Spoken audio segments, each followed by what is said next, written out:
ونستعينه ونستغفره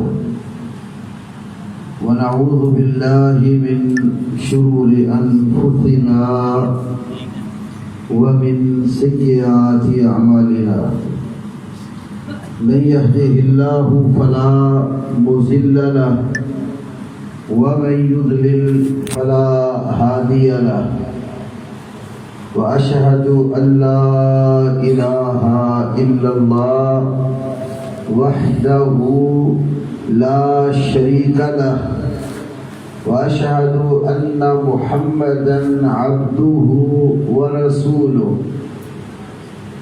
أما بعد فأعوذ بالله السميع العليم من الشيطان الرجيم من حمده ونفخه ونفثه بسم الله الرحمن الرحيم والسابقون الأولون من المهاجرين والأنصار والذين اتبعوهم بإحسان رضي الله عنهم ورضوا عنه وأعد لهم جنات تجري تحتها الأنهار خالدين فيها أبدا ذلك الفوز العظيم. وقال الله جل وعلا في مقام آخر لا يستوي منكم من أنفق من قبل الفتح وقاتل أولئك أعظم درجة من الذين أنفقوا من بعد وقاتلوا وكلا وعد الله الحسنى والله بما تعملون خبير. وقال النبي صلى الله عليه وسلم لا تسبوا أصحابي فلو أن أحدكم أنفق مثل أحد ذهبا ما بلغ مد أحدهم ولا نصيفه. وأيضا قال النبي صلى الله عليه وسلم أكرموا أصحابي أو كما قال رب اشرح لي صدري ويسر لي أمري واحلل عقدة من لساني يفقهوا قولي. اللهم صل على محمد وعلى آل محمد كما صليت على إبراهيم وعلى آل إبراهيم إنك حميد مجيد. اللهم بارك على محمد وعلى آل محمد كما باركت على إبراهيم وعلى آل إبراهيم إنك حميد مجيد. اللہ احکم الحاکمین نے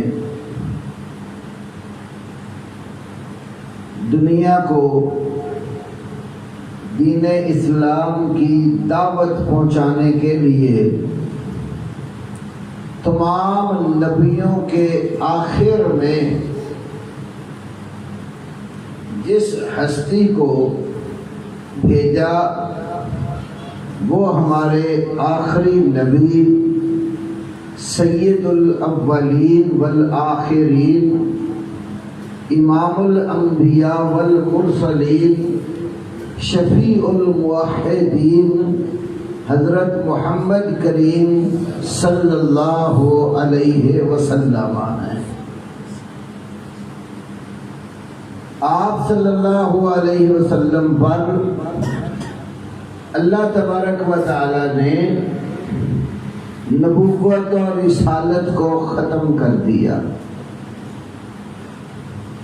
اس پر قرآن اور سنت کے بے شمار دلائل ہیں۔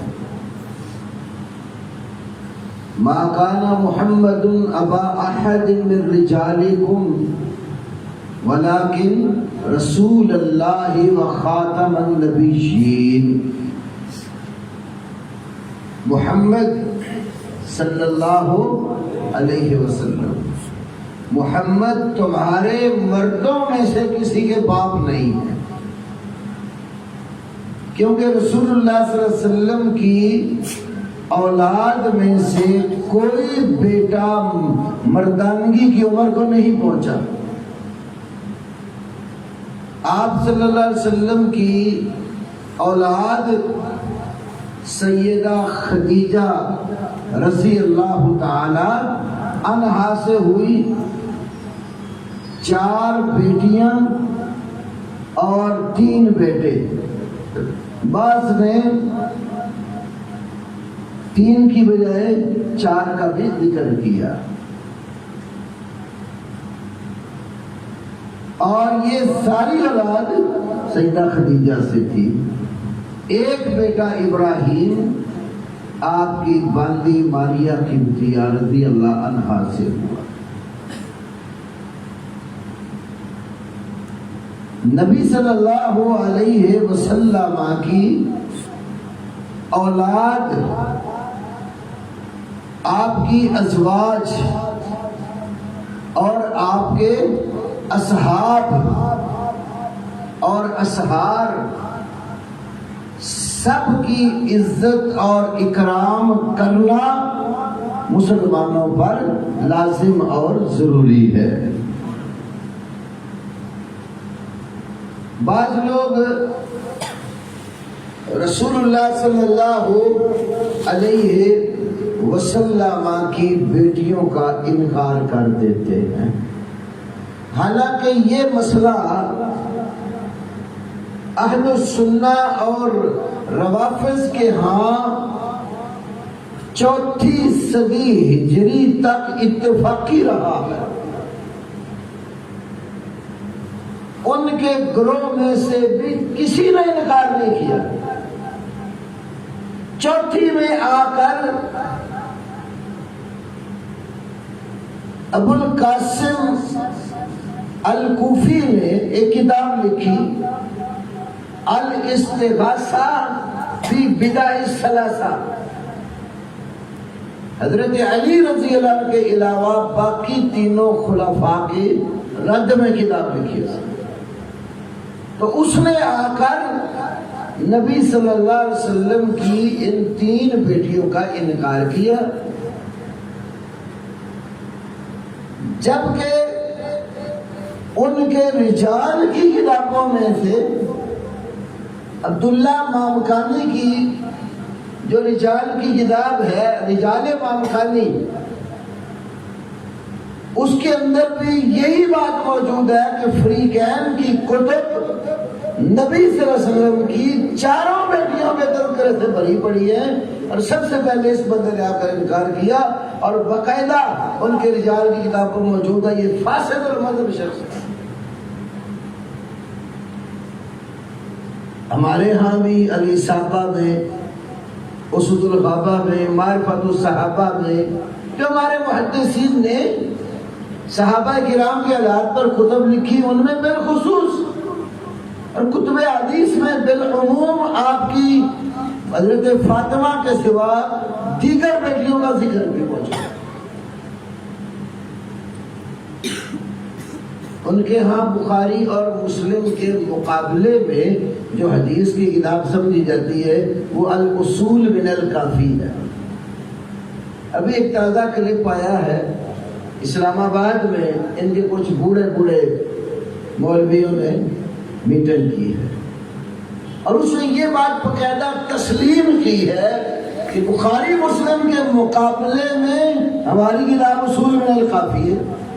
ایک حدیث بیان کرتے ہیں کہ بخاری میں بھی ہے، مسلم میں بھی ہے، اور اصول کافی میں بھی ہے، جس سے معلوم ہوتا ہے کہ اصول کافی کا وہ انکار نہیں کرتے، وہ ان کی سیاربہ میں ہے۔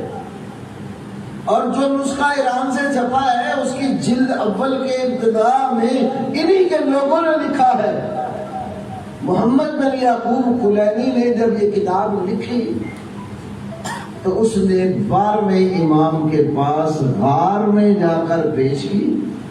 انہوں نے اس کتاب کو پڑھا اور پھر کہہ دیا ھذا کافٍ لشیعتنا، ہمارے گروہ کے لیے یہ کتاب کافی ہے.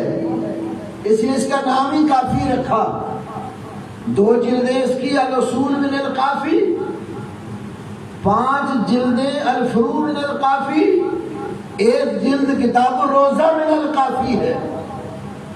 ٹوٹل 8 جلدوں میں آج ایران سے یہ نسخہ طبع ہوا ہے.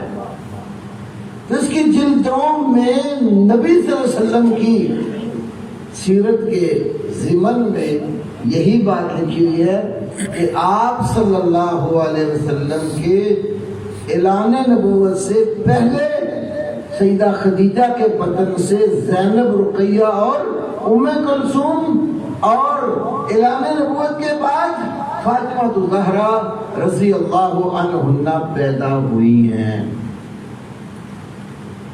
تو جو بیٹے تھے ابراہیم، عبداللہ،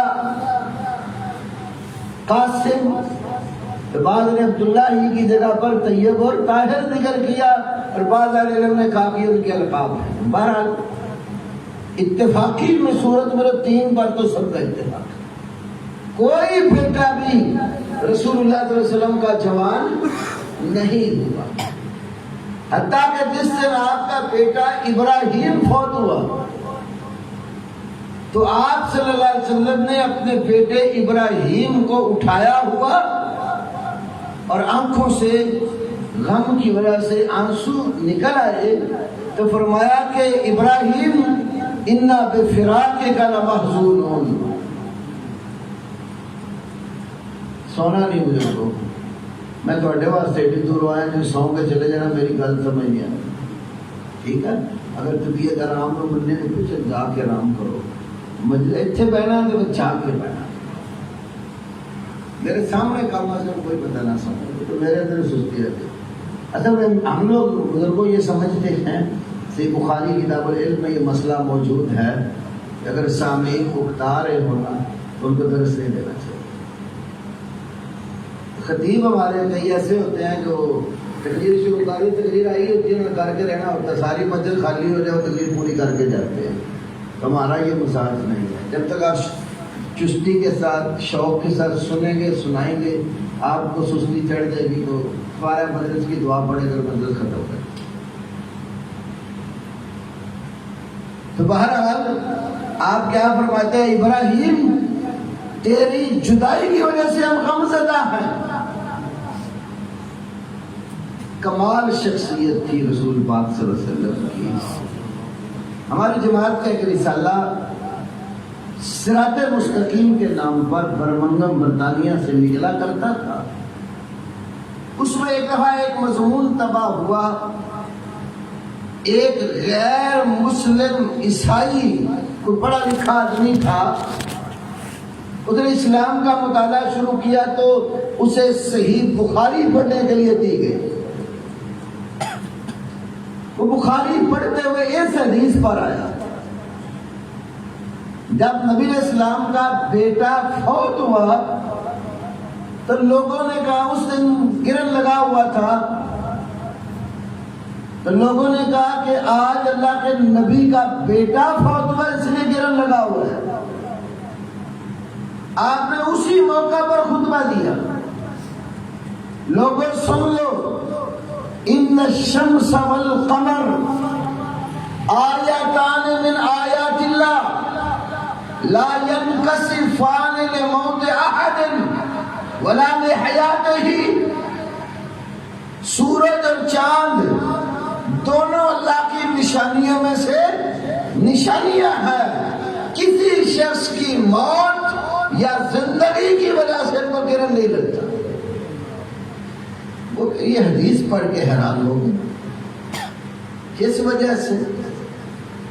کہتا ہے کہ ہمیں ہمارے پادریوں نے یہ بتایا تھا کہ محمد نے جو کام دنیا میں کیا ہے اپنی نمود و نمائش اور شہرت کے لیے کیا ہے، دنیا میں اپنا جو ہے نا وہ غلغلہ بلند کرنے کے لیے، ٹیکا جمانے کے لیے سارا کام کیا۔ تو یہ حدیث پڑھ کے کہتا میرے سارے اشکال یہ ہو گئے کہ وہ دیکھیں موقع کیسا بنا ہوا تھا، نبی صلی اللہ علیہ وسلم کے بیٹے کی وفات ہے، ادھر سورج گرہن لگا ہوا ہے، اور لوگوں کا ذہن بھی بنا ہوا ہے کہ آج گرہن اس لیے لگا کہ محمد صلی اللہ علیہ وسلم کا بیٹا فوت ہو گیا۔ تو وہاں تو اگر آپ نے نمود و نمائش چاہیے تو قوم کا ذہن تو پہلے ہی بنا دے، کہتے ہاں یہ میں محمد کی وجہ سے میرا بیٹا بہت ہوا، اللہ نے مجھے اتنا مقام دیا ہے کہ میرے بیٹے کی وفات پر سورج بھی غمزدہ ہے۔ لیکن محمد کریم صلی اللہ علیہ وسلم نے یہ بھی کیا، فوراً قوم کی غلطی کا ازالہ کیا کہ یاد رکھو کسی کی موت و حیات کی وجہ سے سورج یا چاند کو گرہن نہیں لگتا، یہ اللہ کی نشانیوں میں سے نشانی ہے۔ تو آپ کا کوئی بیٹا بھی مردانگی کی صرف تک نہیں پہنچا، اس لیے فرمایا کہ محمد صلی اللہ علیہ وسلم تمہارے مردوں میں سے کسی کے باپ نہیں، تو پھر کیا ہے؟ آگے اس کا جواب دیا ولیکن رسول اللہ و خاتم النبیین، آپ اللہ کے رسول ہیں اور تمام نبیوں کے آخر میں آنے والے ہیں۔ یہ تو بڑا نمایاں سا عقیدہ ہے۔ آپ سورۃ بقرہ پڑھتے ہیں، شروع میں ہی اللہ نے مومنوں کی صفت بیان کی۔ مومن کی صفت ایک یہ ہے یؤمنون بما انزل الیک وما انزل من قبلک، متقی پرہیزگار وہ لوگ ہیں جو کچھ تمہاری طرف اتارا گیا اس پر بھی ایمان رکھتے ہیں، اور جو تم سے پہلے اتارا گیا اس پر بھی ایمان رکھتے ہیں۔ قرآن میں کہیں بھی ایسا نہیں آیا کہ جو آپ کے بعد نازل ہوگا اس پر بھی ایمان رکھتے ہیں۔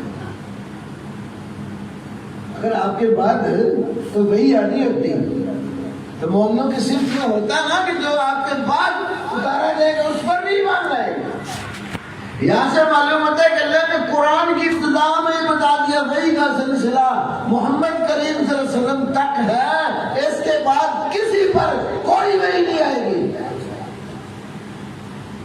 لیکن افسوس کے ساتھ کہنا پڑتا ہے کچھ لوگ وہ ہیں جنہوں نے نبوت کے لیے چور دروازے کھول رکھے۔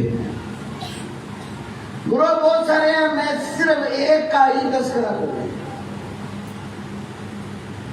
اور کسی دور میں یہ چھپے ہوئے کھٹمل تھے، اور آج وہ یہی باتیں سرے عام میڈیا پر کہہ رہے ہیں کہ ان کے نزدیک جس طرح مجلسی نے لکھا ہے حیات القلوب 3 جلد کے 6 صفحہ پر، مرتبہ امامت والا تارس مرتبہ پیغمبری است، امامت کا رتبہ پیغمبری کے رتبے سے اونچا ہے۔ تو وہ آج کھل کر کہہ رہے ہیں کہ ہمارے نزدیک مولا کائنات مولا علی نبیوں سے بھی اونچے ہیں۔ یہ شہنشاہ نقوی کا کلپ گردش کر رہا ہے۔ اچھا، اس سلسلے میں پھر وہ اپنی صداقت کے لیے کچھ صوفیاء کی کتب سے حوالے دینے لگ جاتے ہیں، لیکن یاد رکھو کبھی کسی اہل حدیث کو ایسا حوالہ نہیں دے گا۔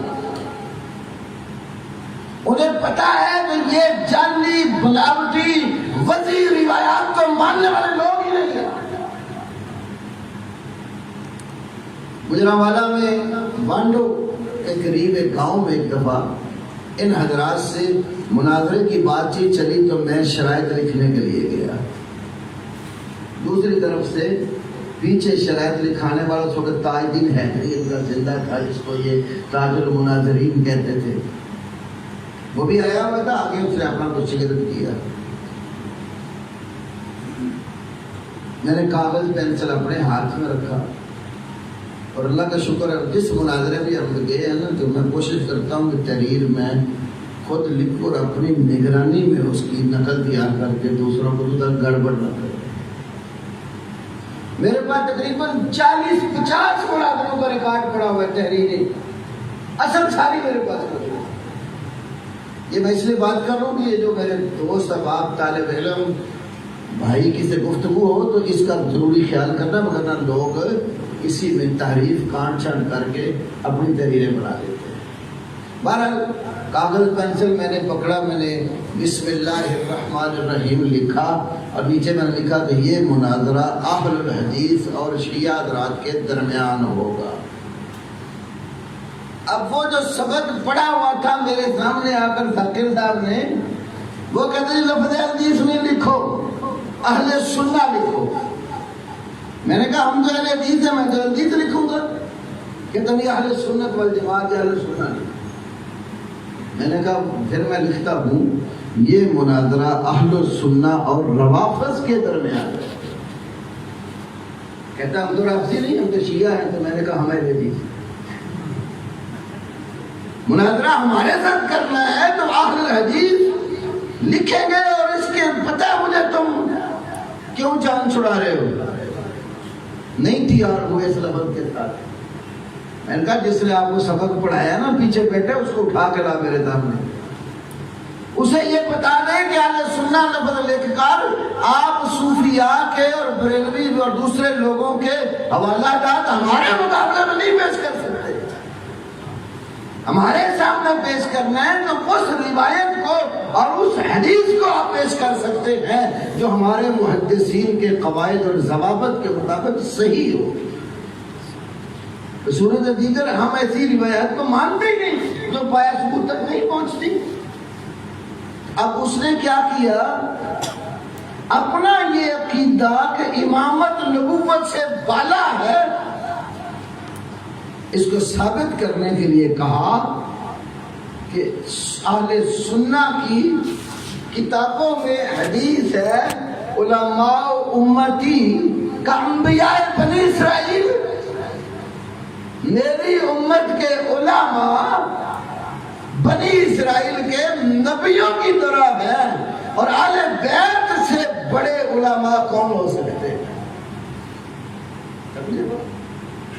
جب تمہارے یہاں حدیث ہے کہ میری امت کے علماء بنی اسرائیل کے انبیاء کی طرح ہیں، تو یہ اہل بیت حضرت علی، حسن، حسین اور امام علی زین العابدین، محمد باقر، جعفر صادق، موسیٰ کاظم وغیرہم کے علاوہ بڑا عالم کون آ سکتا ہے؟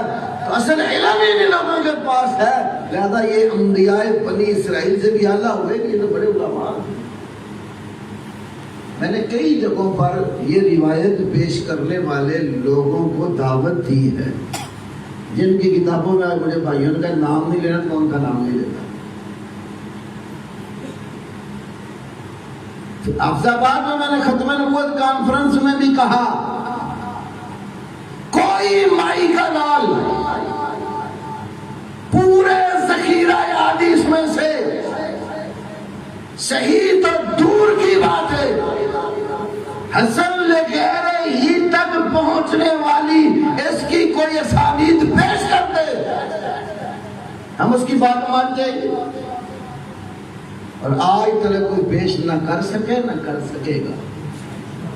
اس کی وجہ یہ ہے ہمارے ائمہ حدیث نے باقاعدہ وہ کتب جو من گھڑت اور موضوع روایات پر لکھی گئی اس میں اس کا ذکر کر کے کہا ہے کہ اس روایت کی کوئی اصل موجود ہی نہیں ہے. امام سخاوی نے المقاصد الحسنہ میں، علامہ سعدی نے النوابغ العطرہ میں، اور ابن حجر مکی نے فتاوی حدیثیہ میں، علامہ زرکشی نے التذکرہ میں، مولانا عبدالعلی لکھنوی نے الاسرار المرفوعہ میں، علامہ محمد طاہر البٹنی نے تذکرۃ الموضوعات میں، علامہ الکرامی نے الفوائد میں، قاضی شوکانی نے الفوائد المجموعہ میں اور علامہ شیبانی نے تمہید الطیب من الخبیث میں، علامہ اجلونی نے کشف الخفا میں اور ملا علی قاری نے موضوعات کبریٰ میں اس کو درج کر کے یہ واضح کیا ہے لا اصل لہ، اس روایت کی کوئی بنیاد ہی نہیں ہے۔ شہنشاہ نقوی کو آج جنگ کی سرزمین پر میں دعوت فکر دیتا ہوں، جاؤ اہل حدیث کی کسی حدیث کی کتاب سے اس کی کوئی بنیاد تو پیش کرو۔ جھوٹی اور من گھڑت روایتیں پیش کر کے تو امامت کا عقیدہ ثابت کر رہے ہو۔ یہ بالکل اسی طرح بات ہے، میں 8ویں کلاس میں پڑھتا تھا، ہمارے گاؤں میں ایک بریلوی عالم آئے، کیونکہ آج نام لینے پر وہ بندی ہے، تو ان سے مسئلہ پوچھا گیا کہ یہ جو آپ انگوٹھے چوم کر آنکھوں پہ لگاتے اس کی دلیل کیا ہے؟ حضرت صاحب کہنے لگے ملا علی قاری نے موضوعات شریف میں یہ حدیث درج فرمائی ہے۔ ملا علی قاری نے موضوعات شریف میں، موضوعات من گھڑت روایت، تو موضوعات شریف میں تو حضرت نقوی صاحب یہ روایت بھی ملا علی قاری نے موضوعات شریف میں درج کی ہے۔ تو میں تو کہتا ہوں نام بھی بڑا ہی عجیب ہے، شہنشاہ مالک الملک کس کی صفت ہے، کس کا نام ہے؟ اللہم مالک الملک۔ مالک الملک کا معنی شہنشاہ ہے، اور دنیا میں سب سے صحیح ترین حدیث کی کتاب میں ہے بخاری میں اخلع الاسماء اللہ، شہنشاہ۔ اللہ کے ہاں سب سے کبھی نام جو قوموں میں سے بندوں میں سے رکھا جاتا ہے نا کسی کا، وہ شہنشاہ ہے۔ نام ہی شرکیہ ہے، اور یہ سر کا پاؤں شرک میں ڈوبے ہوئے ہیں۔ تو بہرحال رسول اللہ صلی اللہ علیہ وسلم کی ختم نبوت کے لیے ایسی قوم نے چور دروازے کھولے کہ اماموں کو نبیوں سے اونچا کر دکھایا۔ اگر امام نبی سے اونچا ہو سکتے ہیں تو پھر کسی کو رکھنا مل جاتا ہے نا کہ وہ مولوی اور عالم نے دعویٰ کر دیا وہ نبی سے اونچا ہو سکتے، تو نبی کی مطابقت میں ذل نبی کیوں نہیں ہو سکتا؟ یہی مرزا نے کہا نا کہ میں ذلی نبی ہوں، بروسی نبی ہوں، محمد صلی اللہ علیہ وسلم کا عکس ہوں، پرتو ہوں، ان کی اطاعت کر کر کے درجہ نبوت میں آیا ہوں۔ اس نے تو پھر بھی کہا کہ میں محمد کریم کے تابع نبی ہوں۔ تو انہوں نے کہا امام تو نبیوں سے بھی اعلیٰ اور اونچا ہوتا ہے۔ اسی لیے ایک کتاب ہے یہی جو حیات القلوب مجلسی کی، حیات القلوب جو مجلسی کی کتاب ہے، اس کے اندر مرتبہ امامت بالا کر اس مرتبہ پیغمبری اس کا تذکرہ کر کے باقاعدہ یہ بات لکھی گئی ہے کہ یہ جو ہمارے امام ہیں نا ائمہ تک، یہ براہ راست بذریعہ روح القدس اللہ تعالیٰ سے علم لیتے ہیں۔ یہ مترجم جو ہے نا حیات القلوب، اس میں ترجمہ کرنے والے نے یہ بات درج کی ہے کہ یہ ہمارے جو ائمہ ہیں براہ راست بے واسطہ روح القدس جبرائیل کے ذریعے اللہ تعالیٰ کی نگرانی میں کام کرتے ہیں اور پیغام لے کر آگے پاس کرتے ہیں۔ تو جو نبی صلی اللہ علیہ وسلم کے بعد وحی کا نزول، جبرائیل کی آمد، اپنے ائمہ کے اوپر آنا مانتا ہے، وہ کیا ختم نبوت کا قائل ہے؟ اسی طرح ختم نبوت کا مقصود یہ بھی ہے جب آپ دنیا میں تشریف لے آئے نا تو جو دین لے کر آپ آئے وہ آخری دین ہے، اس کے بعد کوئی نیا دین نہیں ہے۔ الیوم اکملت لکم دینکم واتممت علیکم نعمتی ورضیت لکم الاسلام دینا۔ اللہ نے کہا آج کے دن میں نے تمہارے لیے تمہارا دین مکمل کر دیا اور اپنی نعمت تمہارے پر پوری کر دی اور دین اسلام تمہارے لیے پسند کر لیا، دین مکمل ہو گیا۔ اب آپ کے بعد نئے دین کی حاجت ہے، تو میرے وہ نادان بھائی جو لوگوں کو کہتے ہیں یہ مسئلہ بھی قرآن حدیث میں نہیں ہے، فلاں مسئلہ بھی قرآن حدیث میں نہیں ہے، نہ اللہ نے بتایا ہے نہ نبی پاک نے بتایا ہے وہ دین۔ اس نے نبی پاک کو خاتم النبیین مانا ہے، خالی زبان سے کہہ دینا کیا کافی ہے؟ زبان سے کہہ دیں ختم نبوت اور ہمارا ایمان ہے، اور عملاً یہ سمجھو کہ دین کے بڑے مسئلے ہیں جو محمد صلی اللہ علیہ وسلم بتا کر نہیں گئے، وہ بعد میں آنے والے لوگوں نے مسئلے قوم کو بتائے ہیں، رسول اللہ تو دے کر ہی نہیں گئے۔ اسی لیے علامہ شاطبی نے الاعتصام میں امام مالک رحمہ اللہ سے درج کیا، امام مالک فرماتے دین صرف وہ ہے جو محمد کریم صلی اللہ علیہ وسلم کے زمانے میں تھا، جو چیز رسول اللہ کے دور میں دین نہ تھی وہ آج بھی دین نہیں ہے، اور جو سمجھتا ہے کہ دین کے کچھ مسائل ابھی باقی ہیں فقد زعم ان محمد صلی اللہ علیہ وسلم خانہ فی الرسالہ، اس نے تو یہ سمجھ رکھا ہے کہ محمد صلی اللہ علیہ وسلم نے رسالت میں خیانت کر دی ہے، یا دین کا تھا مسئلہ اور آپ بتا کر نہیں گئے۔ ایسے دوستوں کو بھی ہم نصیحت کرتے ہیں، خدا را ایسے نظریات سے باز آ جو یہ ختم نبوت کے لیے چور دروازے ہیں۔ اسی لیے تو وہ جو رقبے سے کتاب چھپی نا فقہ احمدیہ، اس میں لکھا ہوا ہے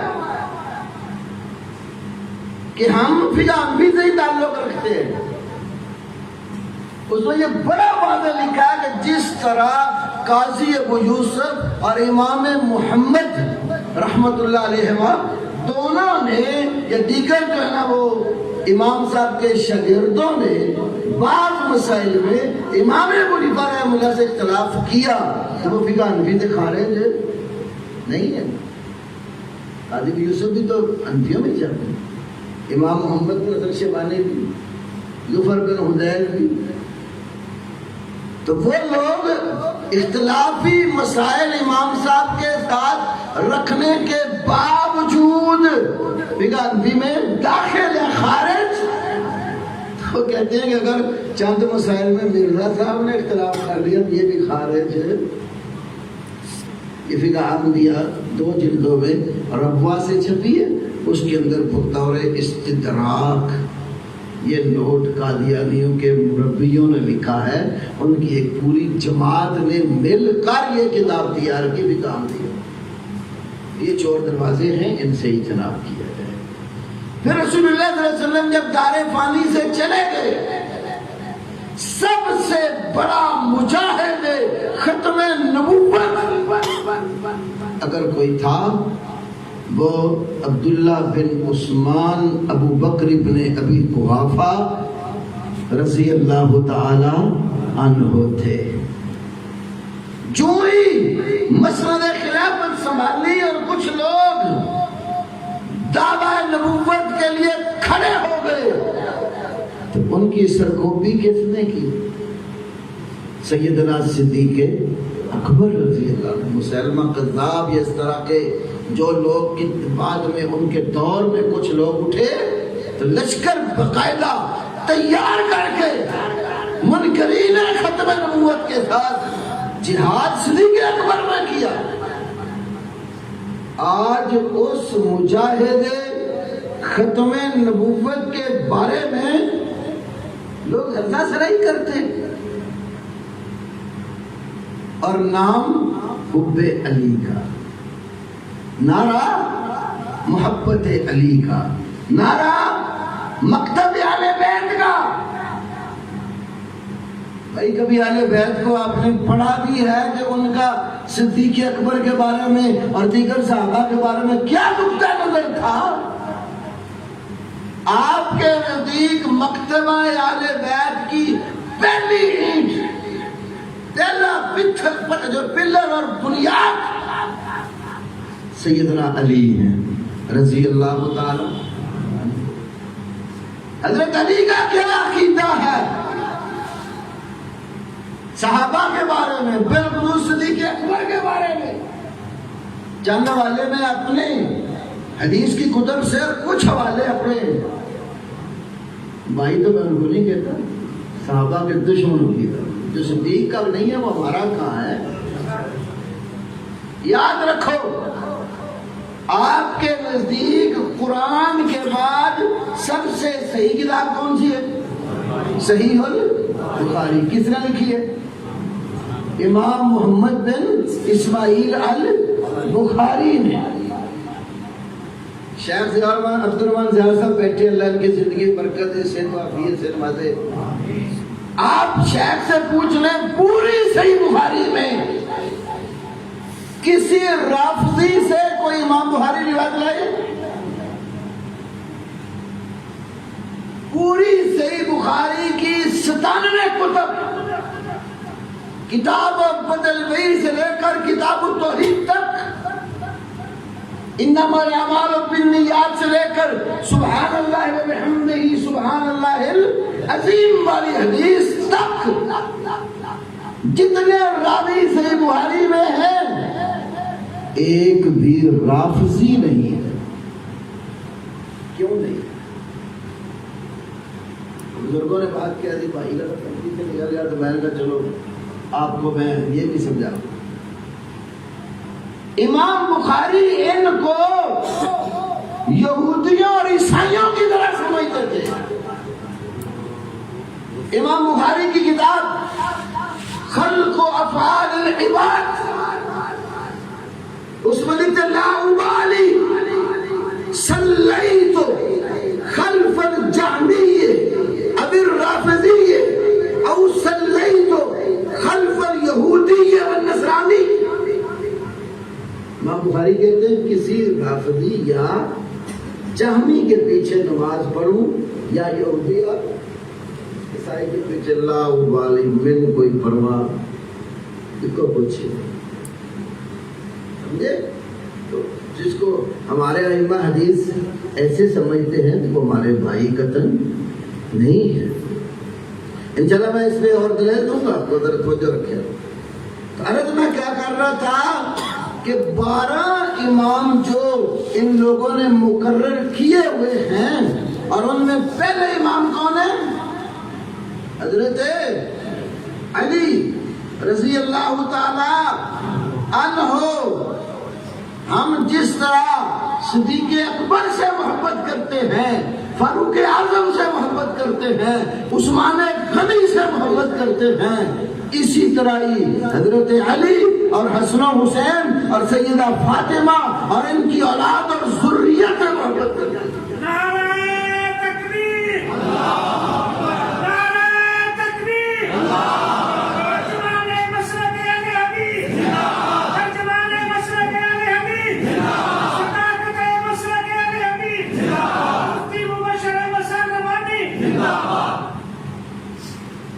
ہمارے ہاں حدیث کی کتابوں میں سے معروف ترین حدیث کی کتاب المستدرک علی الصحیحین، امام ابو عبداللہ الحاکم کی، اس کی حدیث نمبر 4474، کتاب و معرفت الصحابہ،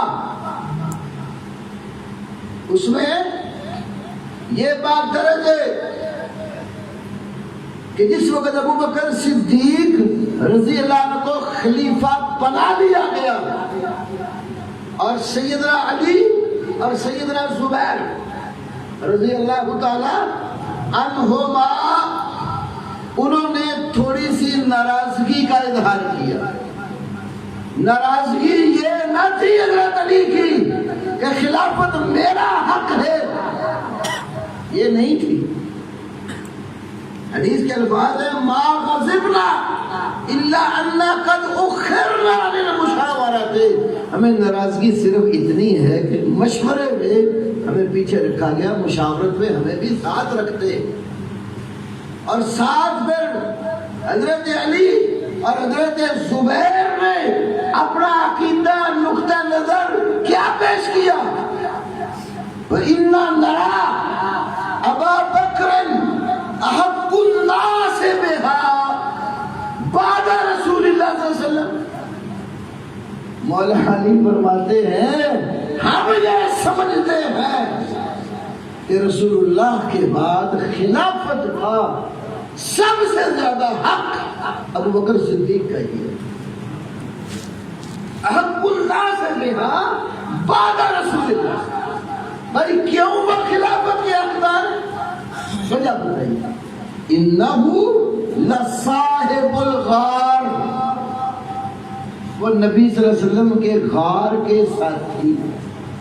صاحب غار ایک وجہ، وَالثَّانِيَ اثْنَيْنِ، اور دو میں سے دوسرے، ایک اللہ کا نبی اور دوسرے صدیق اکبر. دوسری وجہ بتائی وہ دو میں سے دوسرے. یہ قرآن نے بھی ذکر کیا نا، ثانی اثنین اذ ہما فی الغار. مکہ کے آس پاس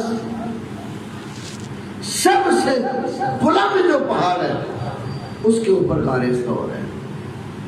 اللہ پاک کی توفیق سے میں نے وہاں جا کر غار ثور کو دیکھا. بہت مشکل راستہ ہے وہ غار ثور. اللہ کے نبی کو لے کر صدیق اکبر وہاں گئے، اور لے کر بھی اپنی مرضی سے نہیں، رب العالمین کے حکم سے لے کر گئے. یہ میرے ہاتھ میں تفسیر ہے 11ویں امام کی، تفسیر الامام الحسن العسکری. اس کا کلمی نسخہ بھی ہمارے پاس ہے، اور یہ مطبوعہ منشورات ذوی القربہ قوم سے چھپا ہوا ایران کا. اس کے اندر صفحہ نمبر 435 کے اوپر قصہ تو لیلۃ المبیت، جس رات کو اللہ کے نبی گئے اور نبی کو بستر پر سلایا، اس قصے کا تذکرہ کرتے ہوئے یہاں پر ذکر کیا ہے کہ اللہ رب العالمین نے نبی صلی اللہ علیہ وسلم کو حکم دیا اور فرمایا 11ویں امام کی روایت کے مطابق، کیونکہ ان کے ہاں سب سے زیادہ صحیح روایت وہی ہوتی ہے جس کو اثنا عشری 12 اماموں کو ماننے والا اپنی سند سے امام معصوم تک بیان کرے. تو یہ جس امام کو معصوم مانتے ہیں اس امام کی اپنی تفسیر میں لکھا ہے. جیسے ان کے ہاں نبی معصوم ہے اور امام بھی 12 امام کے 14 معصوم. یہ بھی ایک عجیب سا عقیدہ ہے، انشاءاللہ کسی وقت میں اس پہ بات کریں گے. وَآمُرُكَ أَن تَسْتَصْحِبَ أَبَا بَكْرٍ، اللہ نے کہا میرے نبی میں حکم دیتا ہوں اس سفر کے لیے اپنی صحابیت اور صحبت کے لیے ابو بکر کو لے لے. اور صفحہ 436 پر ہے ثم قال رسول اللہ صلی اللہ علیہ وسلم نے ابی بکر، علی کو سلایا. پھر اس کے بعد صدیق اکبر سے بات کی کہ پھر رسول اللہ صلی اللہ علیہ وسلم نے ابو بکر صدیق سے کہا ارضیتا، یہ الفاظ بڑے قابل توجہ ہیں، ارضیتا ابو بکر کیا تو راضی ہے، کیا تجھے پسند ہے ان تکون معیہ، تو میری معیت میں ہو، تو میرے ساتھ چل، یا ابا بکر تطلب کما اطلب، اے ابو بکر جس طرح کافر میری تلاش کرتے ہوئے نکلے نا، جیسے مجھے طلب کیا جائے، ڈھونڈا جائے، تلاش کیا جائے، ابو بکر تطلب کما اطلب، جیسے مجھے طلب کیا جائے ابو بکر تجھے بھی اسی طرح ہی طلب کیا جائے، جیسے رسول اللہ کے دشمن رسول اللہ کی تلاش میں نکلے، ایسے صدیق کے دشمن بھی صدیق کی تلاش میں نکلے۔ تو دشمن رسالت بھی وہاں موجود تھے اور دشمنان ابی بکر بھی تھے، اور جو رسول اللہ کے دشمن تھے آپ کے صاحب کے بھی وہی دشمن تھے۔ تطلب کما اطلب وتعرف، ابو بکر تجھے دنیا میں اس طرح پہچانا جائے بِأَنَّكَ أَنْتَ الَّذِي تَحْمِلُنِي عَلَى مَا أَدَّعِيهِ، دنیا میں یہ بات معروف ہو جائے تو ہی وہ ہستی ہے جس سے مجھے دعویٰ نبوت کے لیے کھڑا کر دیا ہے، لوگ یہ سمجھے کہ ابو بکر وہ ہستی ہے جس نے محمد صلی اللہ علیہ وسلم کو اس دعوے کے لیے کھڑا کیا۔ یہ روایت ان کی ہے نا، غور کریں۔ اور فَتَحْمِلَ عَنِّي أَنْوَاعَ الْعَذَابِ، میری وجہ سے ابو بکر مختلف قسم کے عذاب اور تکالیف بھی تجھے اٹھانی پڑے۔ کیا کہا ابو بکر نے؟ کہا ابو بکر یا رسول اللہ، ابو بکر رضی اللہ عنہ نے کہا اے اللہ کے رسول، اما آنا، دیکھیں ایمان ابو بکر، اما آنا بہرحال میں لو عشت عمر الدنیا اعذب فی جمیعها اشد عذاب، اگر میں ساری زندگی اس طرح گزار دوں کہ میرے اوپر دنیا کی سب سے زیادہ تکلیف اور عذاب آ جائیں، لا ينزل علی موت مریح، راحت والی، امن والی، سکون والی موت بھی مجھے نہ آئے، دکھوں والی موت آئے، ولا فرج متیح، اور نہ ہی نجات کے لیے کوئی راستہ راحت والا مجھے ملے، اور یہ سارے دکھ، سارے عذاب، ساری تکلیفیں، ساری دنیا کی گالیاں، ابن سبا سے لے کر آصف تک ساری دنیا کی گالیاں، تکلیفیں، عذاب مجھے آئے، کیوں آئے؟ وَكَانَ فِي ذَلِكَ محبت، میرے نبی یہ سارے دکھ مجھے تیری محبت میں آئے، لَكَانَ ذَلِكَ أَحَبُّ إِلَيَّ مِنْ أَنْ أَتَنَعَمَ فِيهَا، میں دنیا میں عیش و عشرت کی رہ کر زندگی گزاروں، اس سے مجھے یہ محبوب ہے کہ ساری دنیا کی تکلیفیں مجھے آئیں، وہ بھی آپ کی محبت میں۔ یہ تھے ابو بکر صدیق رضی اللہ تعالی عنہ۔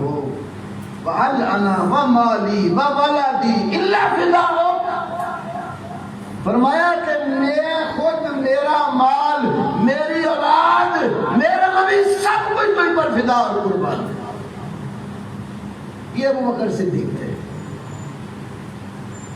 یہ کس امام نے لکھا ہے؟ 11ویں میں جس کی اولاد کوئی نہیں ہوئی، وہ بھی ایک آگے قصہ ہے، ہم نے ان کو کہا تو کبھی کچھ نہیں، لیکن اگر صدیق اکبر کو گالیاں دی گئی نا، تو پھر وہ جو حسن عسکری کی اولاد کوئی نہ تھی اور 12واں کہاں سے آیا وہ بھی ہم بات کر سکتے ہیں، لیکن ہم نے کبھی ایسا ذکر نہیں کیا، اس لیے کہ ہم ملک میں امن و امان کے داعی ہیں۔ جو ہی محرم آتا ہے ہماری گورنمنٹ بھی پریشان ہوتی ہے، ہر سال ہوتی ہے امن کمیٹی، کچھ ماشاءاللہ تمام اطراف سے ہی بندے مل جاتے ہیں جو کمیٹیوں میں، جن کا خواہش بھی ہوتی ہے ہمیں امن کمیٹی کا بربادی، کام زیرو۔ وہ اس امن کمیٹی میں جا کر اپنا عقیدہ بیان نہیں کر سکتے، یہ کہہ نہیں سکتے ان کو کہ اگر امن کمیٹی بنانی ہے پھر صحابہ کی توہین برداشت، امن کیسے بہتر؟ حافظ عبداللہ بہاولپوری رحمت اللہ علیہ، ان کی ایک میں نے تقریر سنی، وہ اپنے بیان میں کہتے بہاولپور میں بھی ایک دفعہ اس طرح ہوا اور غلطی سے سمجھ لو انہوں نے عبداللہ صاحب کو بھی بلا لیا امن کمیٹی کے لیے، آپ سب تشریف لیں، اب جو مولوی آئے امن ہونا چاہیے، سکون ہونا چاہیے، وہ امن و آزادی سے دن گزر رہی تقریر کریں۔ حافظ صاحب کی باری ہے، فرماتے ہیں میں نے کہا امن سے کسی کو اختلاف ہے؟ بھائی کون شخص ہے جو چاہتا کہ پاکستان میں امن نہ ہو؟ لیکن کہتے مجھے یہ بتاؤ، ایک ابو بکر صدیق اور دیگر صحابہ سے محبت کرتا ہے، اس پر قائم ہے، دوسرا گالیاں دیتا ہے، تو دونوں کے درمیان اسی حالت میں صلح ہو سکتی ہے، امن پیدا ہو سکتے؟ ایک محبت کی بات کرے، گالی کی زبان استعمال کرے؟ اب سب نے وہاں ایک مثال دی، غور کیجیے، بڑی کمال مثال، کہتے دو لکڑیاں، ایک بالکل سٹریٹ اور سیدھی اور ایک تھوڑی سی ٹیڑھی میڑھی بلوں والی۔ اب کوئی مستری یا کوئی بندہ یہ چاہے کہ وہ ٹیڑھی لکڑی سیدھی لکڑی کے ساتھ بالکل متوازی فٹ ہو کر اپنی جگہ بیٹھ جائے، ہوگا ایسے؟ کیوں نہیں ہوگا؟ ایک سیدھی اور ایک ٹیڑھی ٹیڑھ پہ اوپر قائم رہے تو دونوں کا اتحاد ہو سکتا ہے؟ رکھنے بیچ میں زگ زیگ قائم رہیں گے؟ تو کہتے ہیں سیاح مستری کیا کرے گا؟ پہلے ٹیڑھی لکڑی کو رندہ پھیر کے سیدھا کرے گا، اس کا ٹیڑھ نکالے گا، جب رندہ پھیر کر اس کو سیدھا کر لو گے، ٹیڑھ نکال لو گے، دوسری لکڑی کے ساتھ جہاں بھی لگاؤ گے، اس پلر پر، اس پر، دروازے پر، سائڈ پر، وہ بالکل فٹ۔ جب تک ان کو اصحاب رسول کی محبت کا رندہ پھیر کے سیدھا نہیں کیا جاتا، ٹیڑھ نہیں نکلتا، اتنی دیر تک امن کیسے ہو سکتا؟ ہم اسی لیے گورنمنٹ سے ہی کہتے ہیں، ہم خود قانون کو ہاتھ میں نہ لیتے، نہ کبھی لیے نہ لیتے ہیں، ہم ارباب اقتدار سے کہتے ہیں جن کی ذمہ داری ہے۔ آپ امن چاہتے ہیں تو جو امن خراب کرنے کی وجوہات ہیں وہ ختم کرو نا، جن کے اندر ٹیڑھا پن ہے ان کو رندہ پھیرو نا، ابو بکر صدیق کی محبت کا، عمر فاروق کی عدالت کا، عثمان غنی کی سخاوت کا، طلحہ زبیر کی شہادت کا، اصحاب رسول کی، امہات المومنین کی، بنات الرسول کے عزت اور اکرام کا رندہ پھیر کے ان کو سیدھا کرو، ان کا کفر نکالو، بغض نکالو، منافقت خارج کرو، اتفاق خود ہی ہو جائے گا، کوئی جھگڑا نہیں ہوگا، نہ کبھی آپ کو امن کمیٹی بنانے کی ضرورت پڑے گی۔ لیکن بدزبان بھونکنے والے کھلے ہوں اور پتھر اور سنگ بندھے ہوئے ہوں تو کبھی امن ہوگا؟ اس لیے ارباب اقتدار کو بھی ہوش لینی چاہیے اور پکڑے۔ ہم کہتے ہیں جو لوگ اس طرح کسی کی مقدسات کو گالیاں دیتے ہیں، سزا دیں۔ کبھی اہل حدیث کے سٹیج سے کسی بھی قابل احترام ہستی کی گستاخی نہیں ہوئی اور نہ انشاءاللہ ہوگی۔ اس لیے جیسے ہم ابو بکر صدیق کو اپنا سمجھتے ہیں، عمر عثمان کو اپنا سمجھتے ہیں، علی حسن حسین کو بھی اپنا سمجھتے ہیں، وہ ہمارے ایمان کا حصہ ہے اور ان سے ہماری محبت اس لیے بھی بڑھ جاتی ہے کہ وہ ابو بکر و عمر سے محبت کرتے ہیں. تو حضرت علی کی میں بات کر رہا تھا. حضرت علی رضی اللہ تعالیٰ عنہ نے کہا کہ ابو بکر جو ہے اِنَّا نَرَا أَبَا بَكْرٍ أَحَقَّ النَّاسِ بِهَا بَعْدَ رسول اللہ. رسول اللہ صلی اللہ علیہ وسلم کے بعد خلافت کا حقدار ہم کسے سمجھتے ہیں؟ کیوں؟ اِنَّهُ لَصَاحِبُ الْغَارِ، وہ غار والے ہیں. وَالثَّانِيَ اثْنَيْنِ، دو میں سے. اب اللہ کے نبی لے تو گئے، یار لوگوں نے کہانیاں بنا دی. کیا اس وقت نا کافر تلاش کرتے کرتے غار کے دھانے پر آئے نا، ابو بکر نے اونچی اونچی رونا شروع کر دیا علیہ باللہ. کہ مقصد یہ تھا کہ شور کروں اور دشمن پکڑ. بھائی اگر پکڑوانا ہی تھا تو گھر سے نکلتا پکڑوا سکتے. اگر پکڑوانا ہی تھا تو 11ویں سے پوچھئے نا کہ اللہ نے حکم کیوں دیا اس کو ساتھ لے جا. کیا لیاد باللہ اللہ یہ چاہتا تھا کہ پیغمبر کو وہ ساتھی دوں جو اس کو تنہائی میں جا کر پکڑوا کے برباد دے. بات بات دور نکل جاتی ہے. صدیق اکبر نے ایسا کوئی رونا دھونا. اچھا بعض اہل لغت میں بڑی ایک کمال کی بات ہے. ایک لفظ ہے خوف اور ایک ہے حزن یا حزن. اس میں علماء نے کئی لحاظ سے فرق کیا. ایک فرق بعض اہل علم نے یہ کیا، جب کوئی ڈر خطرہ بندے کو اپنی جان کے لیے ہو، خود ضائع یا اپنی ذات کو کوئی نقصان نہ پہنچے، اس کو خوف دے. اس کو مثال اس کی وہ قرآن سے یہ دیتے ہیں، موسیٰ علیہ السلام کو اللہ نے کہا کہ جو لاٹھی ہے تیرے ہاتھ میں، اس کو وہ لاٹھی کیا کر دی. موسیٰ علیہ السلام ڈرے کہ نہیں ڈرے؟ ڈر گئے نا. اب اللہ موسیٰ مدبرا، موسیٰ علیہ السلام پیٹ پھیر کر ذرا چل پڑے. اللہ رب العالمین نے کیا کہا؟ میرے موسیٰ لا تخف سنعیدها سیرتها الاولی. میرے موسیٰ ڈرنے کی ضرورت نہیں، خوف نہ کھا، ان قریب ہم اس کو پہلی حالت پر لوٹا دیں گے. لا تحزن نہیں وہ کہتے یہاں فرمایا کیا کہا؟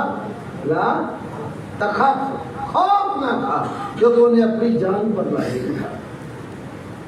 اور یہ جو ہمارے چھوٹے چھوٹے بچے اسکولوں میں پڑھتے اسلامیات، ہم نے خود اسکول میں پڑھا، سیرت کی عام کتابوں میں ایک سال کا نام سیرت نگاروں میں عام الحزن ذکر ہے. تو کس کو کہتے ہیں؟ یہ سال سیدہ خدیجہ اور ابو طالب فوت ہوئے، اس سال کو سیرت نگار کیا کہتے ہیں؟ عام الخوف نہیں لکھا ہوتا. کیا لکھا ہوتا؟ کیا مطلب کہ نبی پاک کو جو دکھ آیا وہ دوسری ہستیوں کی وجہ سے آیا. تو یہ بات ذکر کرنے میں قرآن پہ غور کرو. اللہ تعالیٰ کے پیغمبر نے اپنے صاحب سے کیا کہا؟ اِذْ يَقُولُ لِصَاحِبِهِ لَا تَحْزَنْ. جب اپنے صاحب سے کہہ رہے تھے تو حزن نہ کر. کہتے اس سے معلوم ہوتا ہے اپنی جان کا کوئی خطرہ. تیری عسکری بتا رہی ہے نا، وہ کہتا ہے مجھے پوری دنیا کے عذاب تکالیف کی تمام قسمیں محبت رسول میں میرے اوپر آ جائیں تو مجھے زیادہ محبوب ہے دنیا میں اشد زندگی گزارتے. تو فرمایا کہ لا تحزن. ابو بکر کو اپنی جان کا خطرہ نہیں، جان رسالت کا خطرہ تھا کہ میرے پیغمبر کو کوئی تکلیف نہ آئے. پھر کیا کہا؟ ان اللہ معی. یہ کہا کہ تو غم نہ کر، میری فکر نہ کر، میرا رب میرے نال. لا، ان اللہ معنا. ابو بکر اللہ میرے ساتھ بھی ہے، تیرے ساتھ بھی ہے. اللہ کی معیت ہم دونوں کو حاصل ہے. خاصا ہے. اللہ نے رسول اللہ صلی اللہ علیہ وسلم کے ساتھ جو معیت ظاہر کی اس موقع پر وہی معیت ابو بکر صدیق کو بھی شامل تھی. ان اللہ معنا. علی کہتے ہیں وہ ثانی اثنین بھی ہیں اور صاحب الغار بھی ہیں. وَإِنَّا لَنَعْلَمُ بِشَرَفِهِ وَكُبْرِهِ. اور اس کی بڑائی اور شرف, بزرگی اور اس کی دنیا میں وجاہت ہم اچھی طرح جانتے. علی کہتے ہیں میں تو بکر صدیق کے شرف کا جانتا ہوں. کیوں علی کو ابو بکر صدیق کی شرافت, بزرگ, فضیلت, منقبت, مدحت جو ہے وہ محبوب تھی. اس کی وجہ بتائی وَلَقَدْ, اور بلا شبہ یقیناً, لام بھی تاکید کا ہے, قد بھی تاکید کا ہے, ڈبل تاکید. اور کئی اہل علم کہتے ہیں جب دو تاکیدیں اکٹھی ہو جائے تو قسم کا معنی دیتا ہے. دو تاکیدیں اکٹھی ہو جائیں تو تاکید بھی قسم کے لیے بنتی ہے, معنی قسمیہ بن جاتا ہے. یوں سمجھو سیدنا علی قسم کھا کر کہہ رہے ہیں ہمارا رسول اللہ صلی اللہ علیہ وسلم بالصلاۃ بالناس وهو حی. نبی جب زندہ تھے انہوں نے اپنے مصلی پر امامت کے لیے حکم بھی ابو بکر کو دیا تھا. وهو حی. اس سے وہ عقیدہ حیات النبی والے بھی کچھ نصیحت پکڑ لیں. بہرحال ہمارا وہ رسول اللہ صلی اللہ علیہ وسلم ہوا حی. یہ حدیث جو ہے حاکم کے علاوہ امام بہقی نے سنن کبریٰ کی جلد 8 صفحہ 152 پر, اور الاعتقاد امام بہقی کی کتاب ہے اس کے صفحہ 350 پر بھی نقل کی ہے. اور موسیٰ بن عقبہ نے اپنی مغازی میں بھی اور قاضی ابن شعبہ نے المنتخب میں بھی اس روایت کو درج کیا. اور اسی طرح حضرت علی کہتے ہیں سبحان اللہ, ابن عباس کی روایت ہے, حاکم 4476 نمبر حدیث. ابن عباس کے لیے بخاری مسلم اور کتابوں میں بھی ہے. لما وضع عمر بن الخطاب علی سریرہ, جب عمر بن خطاب رضی اللہ عنہ کو اپنی چارپائی کے اوپر رکھا گیا. کون کہہ رہے ہیں؟ عبداللہ ابن. یہ بھی کوئی نبی پاک کے لگتے ہیں کہ نہیں؟ عباس کون تھے آپ کو پتہ ہے نا؟ نہیں تو پھر وہ غازی عباس سمندار اسی پہ جانا. عباس کون ہے؟ نبی پاک کے چچا, اور عبداللہ ابن عباس چچا کے بیٹے, مفسر قرآن, ترجمان القرآن, حبر الامہ, جن کی اللہ کے نبی نے کہا تھا بخاری وغیرہ میں اللہم علمہ الکتاب وفقہہ فی الدین. اے اللہ عباس کے بیٹے عبداللہ کو کتاب کا علم عطا کر, دین کی فقاہت دے. یہ بھی خانوادہ نبوت سے ہی تعلق رکھتے ہیں, چچا کی اولاد. کہتے لما وضع عمر بن الخطاب رضی اللہ عنہ سریرہ, جب عمر بن خطاب پر حملہ ہوا تھا نا تو ان کو ان کی چارپائی کے اوپر رکھا گیا. فتکنفہ الناس, لوگوں نے انہیں گھیر لیا, رش ہو گئے.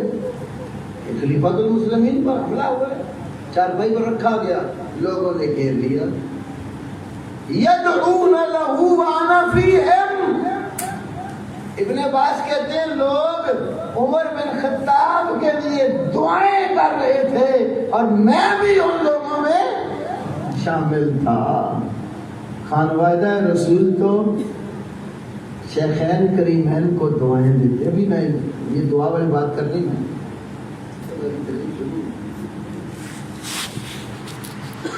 فجاء علی بن ابی طالب رضی اللہ عنہ, پھر علی بن ابی طالب تشریف لے آئے.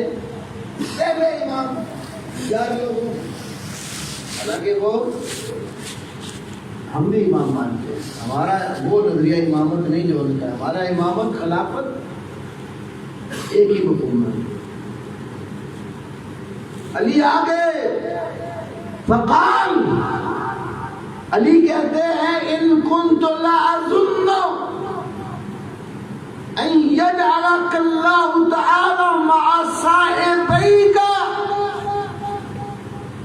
علی کیا فرماتے ہیں مجھے یقین ہے، لأظن، یہ ظنوں کا معنی گمان بھی کیا جاتا ہے، لیکن امام راغب اصفہانی نے مفردات القرآن میں لکھا ہے ظنہ یظنو، اور اس کے مشتقات کے بعد ان یا انا آ جائے تو معنی یقین کا ہوتا ہے، وَيَظُنُّونَ أَنَّهُمْ مُلَاقُو رَبِّهِمْ، ایمان والوں کو اپنے رب سے ملاقات کا یقین۔ ان كنت لأظن ان يجعلك الله تعالى مع صاحبيك، علی کا یقین ہے اے عمر اللہ تمہیں اپنے دونوں ساتھیوں کے ساتھ، تیرے دونوں جو ساتھی ہیں نا اللہ تمہیں ان کے ساتھ رکھے گا۔ علی کن کو عمر کا ساتھی کہہ رہے ہیں؟ رسول اللہ صلی اللہ علیہ وسلم اور ابو بکر۔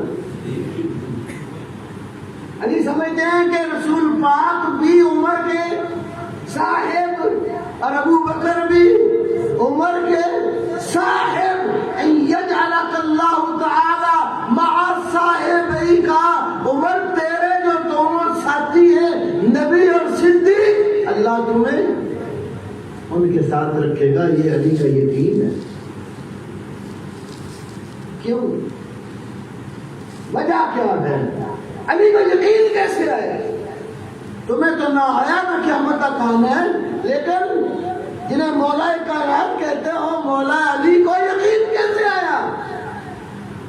علی خود بیان کرتے وجہ وذاک انی کنت اکثر ان اسمع رسول اللہ صلی اللہ علیہ وسلم یقول، علی کہتے ہیں میں نے بارہا دفعہ اکثر بارہا دفعہ زبان رسالت سے میں نے سنا ہے، آپ کہتے تھے ذهبت انا و ابو بکر و عمر، میں اور ابو بکر و عمر گئے، ودخلت انا و ابو بکر و عمر، میں اور ابو بکر اور عمر داخل ہوئے، وخرجت انا و ابی بکر و عمر، میں اور ابو بکر و عمر نکلے، وانی کنت اظن ان یجعلک اللہ معہما، علی کو یقین ہو گیا کہ نبی جب بھی نام لیتے ہیں، میں گیا تو ابو بکر اور عمر بھی میرے ساتھ گئے، میں کہیں داخل ہوا ابو بکر اور عمر بھی میرے ساتھ داخل ہوئے، میں کہیں نکلا ابو بکر اور عمر بھی میرے ساتھ نکلے۔ علی کو یقین ہو گیا کہ جس وقت اللہ کے نبی اور ابو بکر دنیا سے چلے گئے ہیں نا، آج آپ کی باری آ گئی ہے، اللہ آپ کو اپنے ساتھی کے ساتھ ہی رکھے گا۔ تو آج کہاں سوئے ہوئے ابو بکر عمر؟ ہاں رسول اللہ کے ساتھ۔ بعض لوگ مدینہ جاتے ہیں روزہ رسول اللہ، وہ عمر ہے نا وہاں، ان الشیطان لیفر من ذل عمر بن الخطاب،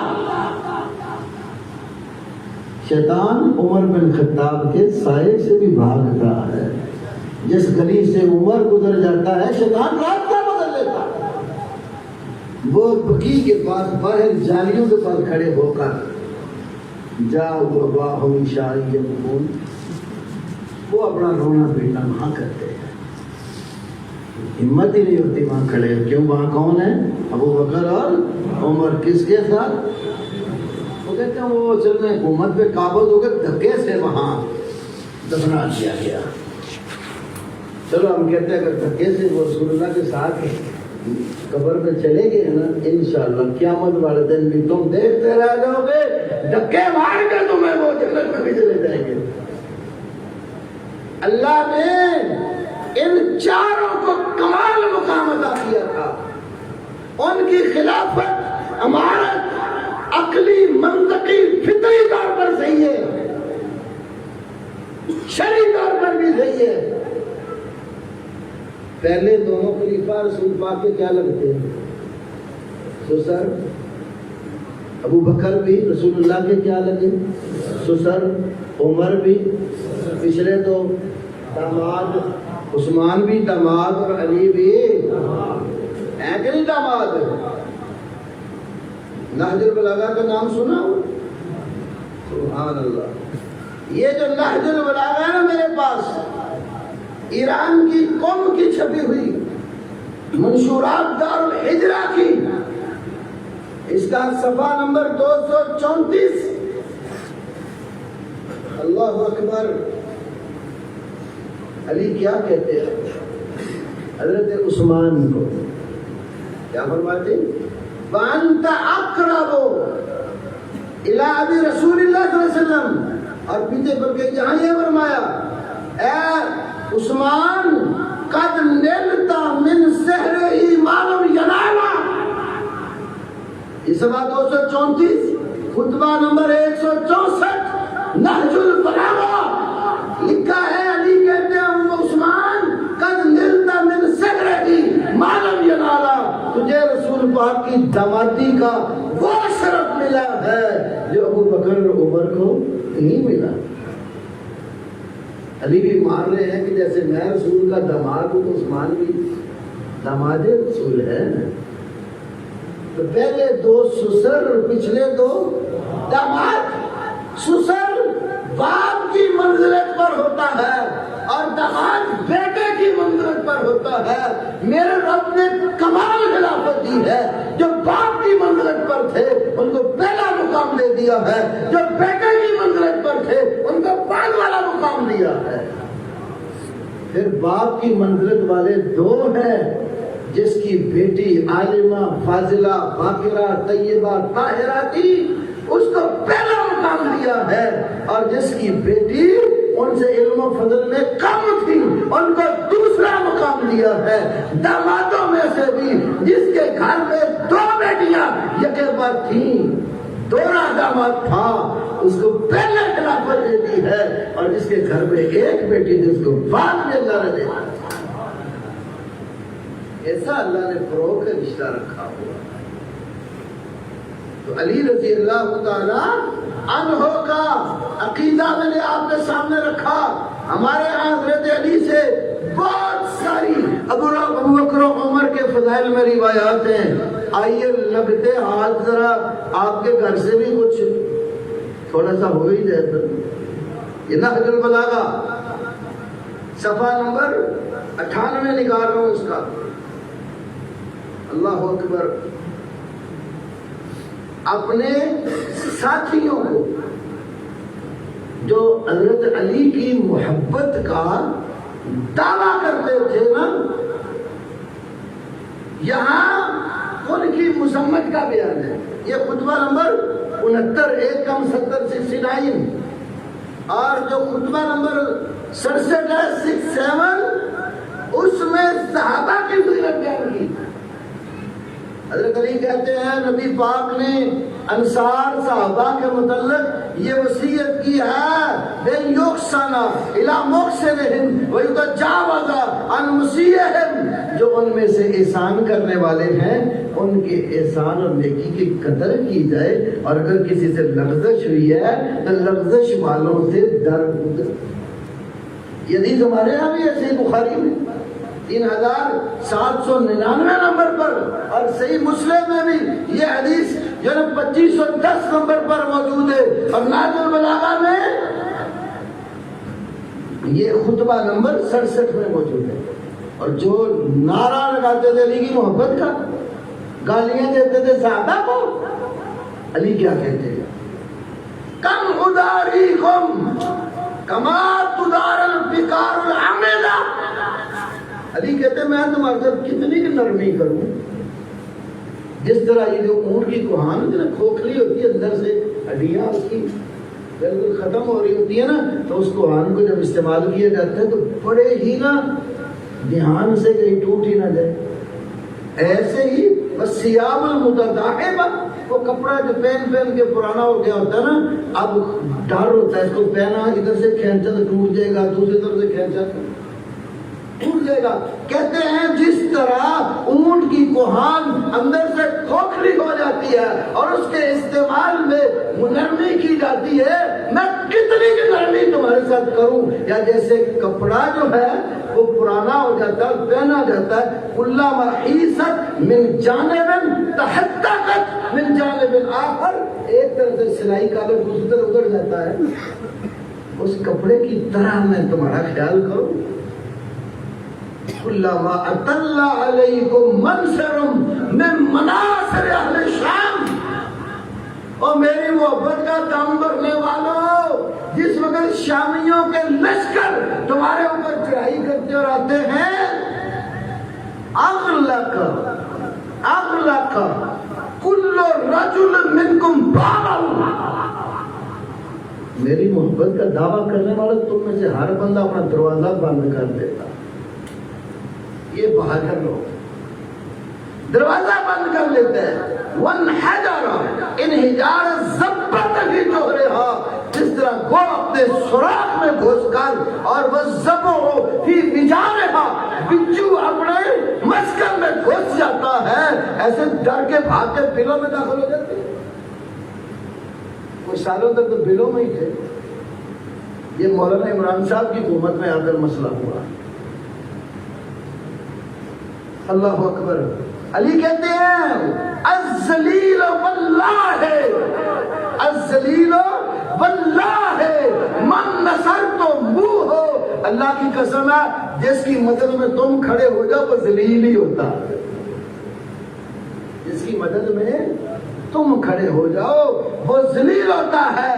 اور واللہ لکثیر فی الباحات قلیل تحت الرایات, مجھے اللہ کی قسم ہے تم میدانوں میں کم ہوتے ہو, اور جھنڈے پکڑ کر میدانوں میں جھنڈوں کے سائے تلے, ہاں تم اپنے گھر کے سینوں میں زیادہ ہوتے ہو, اور میدان مقتل میں جہاد کے جھنڈے کے نیچے تھوڑے ہوتے ہیں.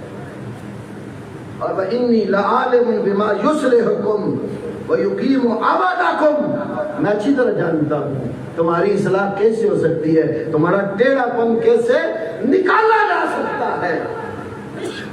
وَلَكِنِّي لَا أَرَى إِصْلَاحَكُمْ بِإِفْسَادِ نَفْسِي, علی کہتے ہیں میں اپنے آپ کو بگاڑ کر تمہاری اصلاح نہیں کرتا. اور ایک جگہ یہاں پر ہے, علی کہتے ہیں یا اللہ لقد نهج البلاغہ لقد سعمتهم وسعمونی ومللتهم وملونی, اللہم مس قلوبہم کما یباس الملح بالماء, اے اللہ میں ان سے تنگ اور یہ مجھ سے تنگ, ان کے دلوں کو اس طرح پگھلا دے جیسے نمک پانی میں پگھلایا جاتا ہے. یہ ایسی قوم ہے. تو صحابہ کی فضیلت سبحان اللہ. ایک خطبہ ہے 121 نمبر صفحہ 177 اور 78, یاد تو سنیے. علی کہتے ہیں این القوم الذین دعوا الی الاسلام وقبلوہ, اپنی محبت کے دعوے داروں سے کہتا ہوں میری محبت کا دم بھرنے والوں, وہ قوم کہاں ہے جنہیں اسلام کی دعوت دی گئی اور انہوں نے دعوت کو قبول کیا. ابو بکر کو اسلام کی دعوت دی تو انہوں نے قبول کیا, عمر کو اسلام کی دعوت ملی تو قبول کیا, عثمان کو اسلام کی دعوت ملی تو قبول کیا, طلحہ و زبیر کو اسلام کی دعوت ملی قبول کیا, سعد و سعید کو اسلام کی دعوت ملی انہوں نے قبول کیا, سلمان و بلال کو دعوت ملی انہوں نے قبول کیا ہے. اور اسی طرح عبد الرحمن ابن عوف اور دیگر صحابہ کو اسلام کی دعوت دی گئی, انہوں نے انکار فقبلوہ, دعوت کو قبول کیا ہے. وَقَرَأُوا الْقُرْآنَ فَأَحْكَمُوهُ, انہوں نے قرآن پڑھا اور اس کو پختہ کیا. وَهِيجُوا إِلَى الْجِهَادِ فَوَلَعُوا وَلَعَ اللُّقَاهِ إِلَىٰ أَوْلَادِهَا, جب جہاد کی ان کو دعوت دی گئی نا, میدان مقتل میں کٹنے مرنے کی دعوت دی گئی, دین اسلام کے جھنڈے دنیا میں لہرانے کی دعوت دی گئی, وہ اتنے شوق سے میدان مقتل کی طرف سج دھج کے آئے جیسے دودھ دینے والی اونٹنی اپنے بچے کو پیاسا دیکھ کر دودھ پلانے کے لیے آتی. اور پھر فرماتے ہیں وَسَلَبُ السُّيُوفَ أَغْمَادَهَا، اصحاب رسول نے اپنی تلواریں اپنے میانوں سے باہر کھینچ لی، وَأَخَذُوا بِأَطْرَافِ الْأَرْضِ زَحْفًا زَحْفًا وَصَفًّا صَفًّا، صف در صف ہو کر دنیا کے خطے خطے کو لیا، چپے چپے پر اسلام کا جھنڈا لہرایا۔ بعض ان ہلاکا، بعض اللہ کی راہ میں جانے دے گئے، وبعض النجا، بعض زندہ رہے نجات پا گئے۔ لا یبشرون بالاحیاء، علی کہتے ہیں میدانوں میں جب جاتے تھے نا تو جو زندہ بچ جاتے تھے زندوں کو دیکھ کر وہ خوش نہیں ہوتے تھے، ان کی خوشی یہ ہوتی تھی ہمیں اللہ کی راہ میں شہید کر دیا جائے۔ ہمیں بار بار جس طرح حدیث میں آتا ہے شہید کہے گا مجھے زندہ کیا جائے، پھر شہید کیا جائے، پھر زندہ کیا جائے، پھر شہید کیا جائے۔ یہ خواہش میرے نبی محمد کریم صلی اللہ علیہ وسلم کی بھی تھی، لَوَدِدْتُ وَاللَّهِ أَنْ أُقْتَلَ فِي سَبِيلِ اللَّهِ ثُمَّ أُحْيَى ثُمَّ أُقْتَلْ ثُمَّ أُحْيَى ثُمَّ أُقْتَلْ۔ سیئر وغیرہ کے حدیث ہے میرے نبی محمد صلی اللہ علیہ وسلم، اللہ کی قسم مجھے پسند ہے میں اللہ کی راہ میں قتل کیا جاؤں، پھر زندہ کیے جاؤں، پھر قتل کیے جاؤں، پھر زندہ کیے جاؤں، پھر قتل کیا جاؤں۔ اس حدیث کا آخری جملہ ثم أحيا نہیں، میں زندہ کیا جاؤں، آخری جملہ کیا ہے ثم أقتل، مجھے اللہ کی راہ میں شہید کیا جائے۔ تو صحابہ جو زندہ بچ جاتے تھے لا یبشرون بالاحیاء، زندوں کو زندہ دیکھ کر خوش نہیں ہوتے تھے، کہتے تھے ہمیں زندگی نہیں چاہیے، اللہ کی راہ میں شہادت چاہیے۔ وَلَا يُعَذُّونَ عَنِ الْمَوْتَى، اور کسی کی موت دیکھ کر وہ غمزدہ نہیں ہوتے تھے، موت سے ڈرتے ہی نہیں، اس لیے کہ موت ان کی اپنی سعادت تھی۔ وہ موت کو موت کی جگہوں سے جیسے اس کو ڈھونڈ دیتے جاتا۔ اللہ اکبر۔ پھر آگے حضرت علی کہتے ہیں العیون من البکاء، اللہ کے ڈر اور خوف کی وجہ سے ان کی آنکھوں سے آنسو، خمس البطون من الصیام، جن کو روزے رکھ کر پیٹ بھوکے، اور زبر الشفاہ من الدعاء، ان کے جو ہونٹ تھے نا وہ دعائیں مانگ مانگ کے خشک ہو جاتے تھے۔ سفر الالوان من السحر، راتوں کی بیداری سے جاگ جا کر باتیں کر کے چہروں کے رنگ زرد پڑ گئے۔ راتوں کو مسلح پہ سوار اور دن کو گھوڑے کی پشت پہ سوار ہو کر میدان قتال میں نبی نے جب بھی صحابہ کو آواز دی، کسی صحابی نے جان کی قربانی دینے سے انکار نہیں کیا۔ صحیح بخاری میں 3 جگہ یہ صحابہ کا ترانہ کہا کرتے تھے نحن الذین بایعوا محمدا علی الجہاد ما بقینا ابدا، درسی نسخے میں ایک جگہ ہے علی القتال ما بقینا ابدا، ہماری تو خواہش ہی ہم نے بیعت ہی نبی پاک صلی اللہ علیہ وسلم کے ہاتھ پر موت کے اوپر کی ہے کہ اللہ کی راہ میں ہم جب تک زندہ رہیں کٹتے مرتے رہیں۔ خوبیاں بیان کر کے علی کیا کہتے ہیں اولئک اخوانی الذاہبون، یہ میرے وہ بھائی ہے جو دنیا سے جانے والے۔ صحابہ کو کیا کہ میرے یہ اولئک اخوانی، جو علی کے بھائی کی عزت نہ کرے علی کو مانتا ہے، علی کن کو بھائی کہہ رہے ہیں؟ تمام صحابہ کہتے ہیں اولئک اخوانی الذاہبون، دنیا سے رخصت ہونے والے یہ میرے بھائی ہیں۔ تو بھائیوں کے لیے دعا کرتے ہیں گالی دیتے ہیں؟ کیوں حضور؟ بھائیوں کے لیے دعا کرتے ہیں گالی دیتے ہیں؟ آئیے آپ کے سامنے ایک بات رکھتا ہوں،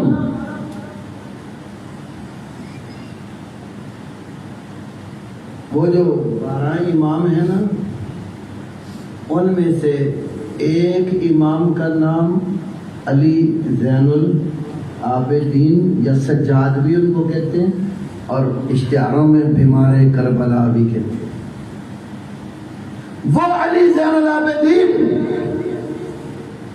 کشف الغمہ فی معرفت الائمہ، علی بن عیسیٰ العربلی کی کتاب، اور تفسیر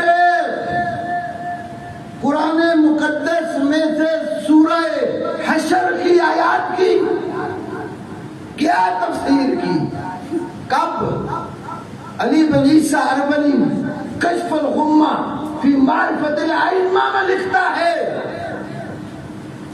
کچھ لوگ عراق سے ان کے پاس آئے، کہاں سے؟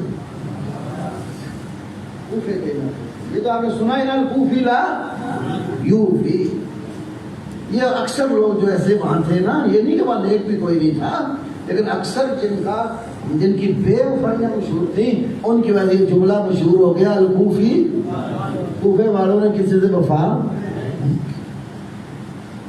اللہ اکبر۔ تو وہ علی زین العابدین کے پاس عراق سے کچھ لوگ آئے، وہی لوگ صحیح بخاری میں نا کچھ عراقی عبداللہ بن عمر کے پاس بھی آئے، کیا کہنے لگے؟ احرام باندھا ہوا ہو تو کوئی مچھر مار دے تو کیا جرمانہ ہے؟ انہوں نے کیا کہا تھا؟ کمال ہے، کوفے والوں کے بھی کیا کہنے، نواسہ رسول کو شہید کرتا ہوا تو پوچھا نہیں ہے، اور حالت احرام میں مچھر مارنے کا مسئلہ پوچھتے۔ وہ علی زین العابدین کے پاس آ کر ابو بکر، عمر، عثمان رضی اللہ عنہم کو برا بھلا کہنے لگ گئے۔ علی زین العابدین کہتے ہیں اچھا بتاؤ تمہارا تعلق مہاجرین سے ہے؟ کہتے ہیں نہیں ہم مہاجر نہیں۔ انہوں نے کہا اچھا پھر تمہارا تعلق انصار کے ساتھ؟ کہتے ہیں انصاری بھی نہیں، نہ مہاجر ہے نہ۔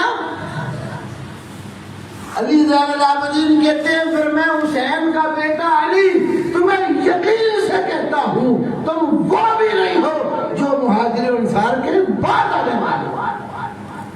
مومن کے کتنے طرح کے، مومنوں کی قرآن میں کتنی قسمیں یا جماعتیں ہیں؟ مہاجر، انصاری، اور والذین جاؤوا من بعدہم، جو مہاجر انصار کے بعد میں آئے، اور بعد میں آنے والے وہ کیا کہتے ہیں اپنے بھائیوں کے متعلق؟ ربنا اغفر لنا ولاخواننا الذین سبقونا بالایمان ولا تجعل فی قلوبنا غلا للذین آمنوا ربنا انک رؤوف رحیم۔ علی زین العابدین کہتے ہیں بعد میں آنے والے ان مہاجرین اور انصار کے لیے دعا مانگتے ہیں، ہمارے رب ہمیں بھی معاف کر، اور جو ایمان والے ہم سے پہلے سبقت لے گئے ان کو بھی معاف کر، اور ان مہاجرین اور انصار کے بارے میں ہمارے سینے میں بغض، کھوٹ، حقد، کینہ نہ رکھ۔ مجھے معلوم ہوا کہ جس کے سینے میں بغض عمر ہو، بغض ہو، بغض عثمان ہو، بغض خالد بن ولید ہو، بغض امیر معاویہ ہو، بغض ابو سفیان ہو رضی اللہ تعالی عنہم اجمعین، وہ مسلمانوں کے اس آخری گروہ میں سے بھی۔ علی زین العابدین کہتے ہیں کہ میں یقین سے کہتا ہوں تیرا تعلق ان میں سے بھی نہیں ہے، اس لیے اگر ان سے تعلق ہوتا تو دعا مانگتا، ان کے لیے بغض نہ رکھتا، نہ مہاجر تو نہ انصاری، تو مومنوں کے تیسرے گروہ سے تیری چھٹی۔ اور ابن عباس کی ایک بات عرض کرتا ہوں، سبحان اللہ، عبداللہ ابن عباس کہتے ہیں لا تسبوا اصحاب محمد صلی اللہ علیہ وسلم فإن اللہ عز وجل امرنا بالاستغفار لهم وهو يعلم انهم سيقتتلون۔ ابن عباس کہتے ہیں محمد صلی اللہ علیہ وسلم کے صحابہ کو گالی نہ دو. لا تسبوا اصحاب محمد. کیوں؟ فإن اللہ عز وجل امرنا بالاستغفار. اللہ عزت و جلال والے نے ہمیں ان کے لیے بخشش کی دعا مانگنے کا حکم دیا ہے. وَيَعْلَمُ أَنَّهُمْ سَيَقْتَتِلُونَ.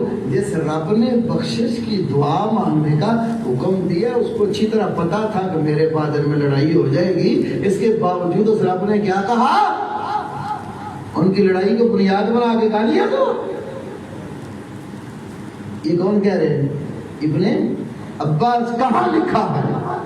امام احمد ابن حنبل نے جو فضائل صحابہ پر کتاب لکھی، ان کے بیٹے عبداللہ بن احمد ابن حنبل نے اس پر کچھ زوائد اور جمع کیے. زوائد فضائل صحابہ جلد نمبر 1 صفحہ 79، جلد نمبر 2 صفحہ نمبر 1152، شرح اصول اعتقاد اہل سنت والجماعہ امام ہبت اللہ تبری کی جلد نمبر 7 صفحہ 1245، اور کتاب الشریعہ علامہ امام اجری کی جلد نمبر 5 2492 صفحہ پر امام ابن تیمیہ کی منہاج السنہ اور الصارم المسلول اور امام ابن بطہ کی الشرح والابانہ، ان ساری کتابوں میں یہ موجود ہے. اور شیخ الاسلام امام ابن تیمیہ فرماتے ہیں اس کی سند بھی صحیح ہے. ابن عباس کہتے ہیں اللہ کو پتا تھا کہ ان میں کچھ آپس میں لڑائی ہو جائے گی، اس کے باوجود اللہ نے کیا حکم دیا؟ رضی اللہ عنہ کہنے کا، بخشش کی دعا مانگنے کا. پھر بھی گالی کا حکم تو نہیں دیا اللہ نے. لا تسبوا اصحاب محمد. اب جو رسول پاک کے صحابہ کو برا بھلا کہتا ہے وہ اہل بیت کی مانتے ہیں. آئیے امام جعفر صادق کون تھے جن کے نام پر فقہ جعفری قائم ہے؟ آخر میں ان کے حوالے سے 2-3 باتیں عرض کرتا ہوں. میں ساری باتیں ہمارے ویسے ہی. امام جعفر صادق کون تھے؟ امامنا و خلیفتنا بلا فصل سیدنا ابو بکر صدیق رضی اللہ تعالیٰ عنہ کے گھر 3 بیٹے ہوئے. ایک کا نام رکھا عبد الرحمن، دوسرے کا نام رکھا عبداللہ، تیسرے کا نام رکھا محمد. عبداللہ بن ابی بکر کے ہاں بیٹی پیدا ہوئی، انہوں نے اپنی ہمشیرہ اسماء بنت ابی بکر کے نام پر بیٹی کا نام رکھا اسماء. ادھر محمد بن ابی بکر کے ہاں بیٹا پیدا ہوا، انہوں نے نام رکھا قاسم. قاسم بن محمد بن ابی بکر. علماء جانتے ہیں مدینے کے 7 فقہاء میں سے ایک مشہور فقیہ قاسم بن محمد بن ابی بکر تھے. اس قاسم بن محمد بن ابی بکر صدیق کے پوتے کی شادی اسماء بنت عبد الرحمن بن ابی بکر صدیق اکبر کی پوتی کے ساتھ ہوئی. دونوں کے نکاح سے ایک بیٹی پیدا ہوئی جس کا نام تھا ام فروا. کیا نام تھا؟ کیا نام تھا؟ ام فروا. اور یہ جو ام فروا تھی یہ کس کی زوجہ بنی؟ امام علی رضی اللہ تعالی. ہمارے امام ہیں، چوتھے خلیفہ ہیں ہمارے. ہم اس تصور میں امام نہیں کہہ رہے جہاں اماموں کی شرطیں ہی لگ گئے. سیدنا علی رضی اللہ تعالیٰ عنہ کو سیدہ فاطمہ سے 2 بیٹے حسن اور حسین. سیدنا حسین کی اولاد میں سے بیٹا ہوا، اپنے بابا کے نام پر نام رکھا علی. اس علی بن حسین علی زین العابدین کے ہاں بیٹا ہوا، نام رکھا رسول اللہ کے نام پر محمد، جسے محمد باقر، جسے اس محمد باقر کا رشتہ صدیق کے خاندان سے لیا گیا اس لڑکی کا جس کا نام تھا ام فروا. اس ام فروا کا اور محمد باقر کا نکاح ہوا تو کون پیدا ہوئے؟ 8ویں امام جعفر صادق پیدا ہوئے. محمد باقر کے بیٹے امام جعفر صادق. علی پہلے امام ہے نا ان کے، ہمارے چوتھے. حسن حسین، علی زین العابدین، محمد باقر، جعفر، چھٹا امام. کون سا امام پیدا؟ چھٹا امام پیدا ہوا. محمد باقر کے بعد موسیٰ کاظم، پھر تقی، پھر نقیب، پھر عسکری، پھر علی. ابھی ہم ادھر نہیں جاتے، ہم آپ کو چھٹے پر روک گئے. یہ چھٹا جو امام ہے ہمارے یہاں واجب الاحترام ہے. ہم امام جعفر صادق کی، امام محمد باقر کی، امام علی زین العابدین کی، حسن و حسین کی، علی بن ابی طالب کی، سب کی عزت اپنے اوپر فرض سمجھتے ہیں. کبھی کسی اہل حدیث نے امام جعفر صادق کی گستاخی نہیں کی، کبھی امام باقر کی گستاخی نہیں کی، کبھی علی زین العابدین کی گستاخی نہ کرنا جائز سمجھتے. ہمارے تو ایمانیات میں رسول اللہ کا خانوادہ علی کی اولاد داخل ہے. تو یہ امام جعفر صادق پیدا ہوئے ہیں کس سے؟ ام فروا سے. امام جعفر صادق کا یہ سلسلہ نسب ان کی کتابوں میں سے کشف الغمہ میں بھی موجود ہے، اور اس کے علاوہ جلال العیون اور دیگر جتنی کتابیں ائمہ کے حالات پر لکھی، اگر پڑھیں تو آپ کو ان کا سلسلہ نسب ام فروا، اور ام فروا کی ماں صدیق اکبر کی پوتی، باپ صدیق اکبر کا پوتا. اس لیے کشف الغمہ میں لکھا ہے، امام جعفر صادق کہتے ہیں والدنی ابو بکر مرتین، مجھے ابو بکر نے 2 بار جنم دیا. ان کی ماں کی والدہ بھی ابو بکر صدیق کی پوتی اور باپ بھی اسی کا پوتا. تو کہتے ہیں مجھے ابو بکر صدیق نے 2 بار جنم دیا. بلا کہ اپنے ماں باپ کو گالی دیتا. آئیے اسی کشف الغمہ کی روایت ہے. اللہ، مجھے مولانا محمد صدیق کرپالوی مرحوم یاد آ گئے رحمہ اللہ. یہ واقعہ میں نے ڈائریکٹ ان سے سنا ہے، اس میں کوئی دوسرا راوی نہیں.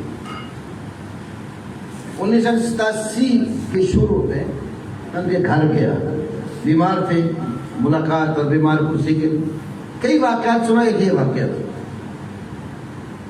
فیصلہ آباد میں امین پور بازار میں مرکزی جامع مسجد ہماری اہل حدیثوں کی مولانا صدیق صاحب خطبہ دیتے تھے، اور جامع سلفیہ میں شیخ الحدیث تھے. ایک گلی چھوڑ کر یار لوگوں کا کہ امام بارگاہ ہے، بارگاہ ہی چلو کہتے ہیں، غصہ کر دیتے ہیں. بس امام بارگاہ میں جا کر تقریر کرتے ہوئے جوش میں آ گیا، ہوش نہ رہا، اور جوش میں آ کر چیلنج دے کر کہتے ہیں میں نے سنے یہاں کوئی مولوی صدیق رہتا ہے، اور اگر مولوی صدیق ابو بکر کو صدیق مانتا ہے تو ذرا میرے سامنے آ کر ابو بکر کی صداقت تو بیان کرے. مولانا صدیق رحمۃ اللہ علیہ فرمانے لگے بلوچ ہے نا، تہبت باندھا ہوا، بنیان پہنی، ریوالور پاس تھا، قمیض اتار کے لٹکائی ہوئی ہے چارپائی پہ، کتاب پڑھ رہے ہیں کشف الغمہ. کتاب آج پہ لی، اسی حال میں اٹھے. یہ غیرت ایمانی اور محبت صدیقی. دشمن نے للکارا، پولیس ساری ان کے ساتھ ہے، آبدہ حسین کا باپ بھی ایس پی وقت کا موجود ہے، تحفظ دینے والے. کیا اسلاف تھے ہمارے، نڈر اکیلے اٹھے، مجلس میں گھس کے سیدھا اسٹیج پر چڑھے. ذاکر کہتے ہیں تو صدیق نے آواز ماری تھی، صدیق آ گئی تو بکر صدیق صداقت بیان کر سی. لوہے تھے نا وہ. ذاکر بیچارہ چیلنج کا بیٹا، سر تھا، پاؤں پانی پر سوائے توڑوں کے آتا نا کچھ نہیں. کیا پتا تھا کہ صدیق کیا بڑا ہے. مجھے کہنے لگے، مجھے وہ اس کے باپ نے نا گرفتار کرنے کی، تو اس کو بھگانے کی کوشش کی، اسٹیج اترے بھاگ جانا، اس کو گرفتار. کہنے لگے میں نے کہا ایس پی صاحب خالی صدیق کو گرفتار نہ کر، یہ جس نے چیلنج کیا نا ذاکر، اس کو بھی میرے ساتھ جیل میں بند کر دے، میں اس کو بند کمرے میں پوچھ لوں گا ابو بکر صدیق ہے یا نہیں. پھر کہتے ہیں انہیں بلایا تو آ گیا ہونا.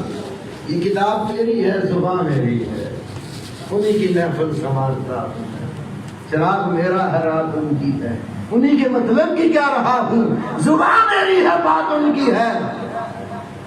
دیکھ کشف الغمہ، تیرے امام سے مسئلہ پوچھا گیا،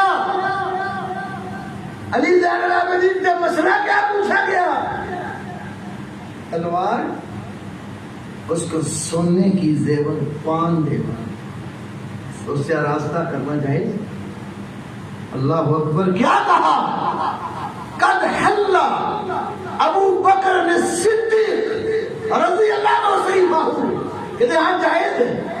دلیل یہ ہے کہ ابو بکر صدیق نے اپنی تلوار کو سونے کی پان لگائی ہوئی تھی. وہ تھا نا ان کا کوئی باپ مسئلہ پوچھنے والا، گالیاں دینے والا. ہضم نہ ہوئی ابو بکر صدیق کی صداقت امام معصوم کی زبان پر سن کر بھی نہیں مانتے. معصوم ہی سمجھتے نا، تو امام معصوم کی زبان سے سن کر بھی صدیق اکبر کی صداقت ہضم نہ ہوئی. کہا ابو بکر کو صدیق کہہ رہے ہو؟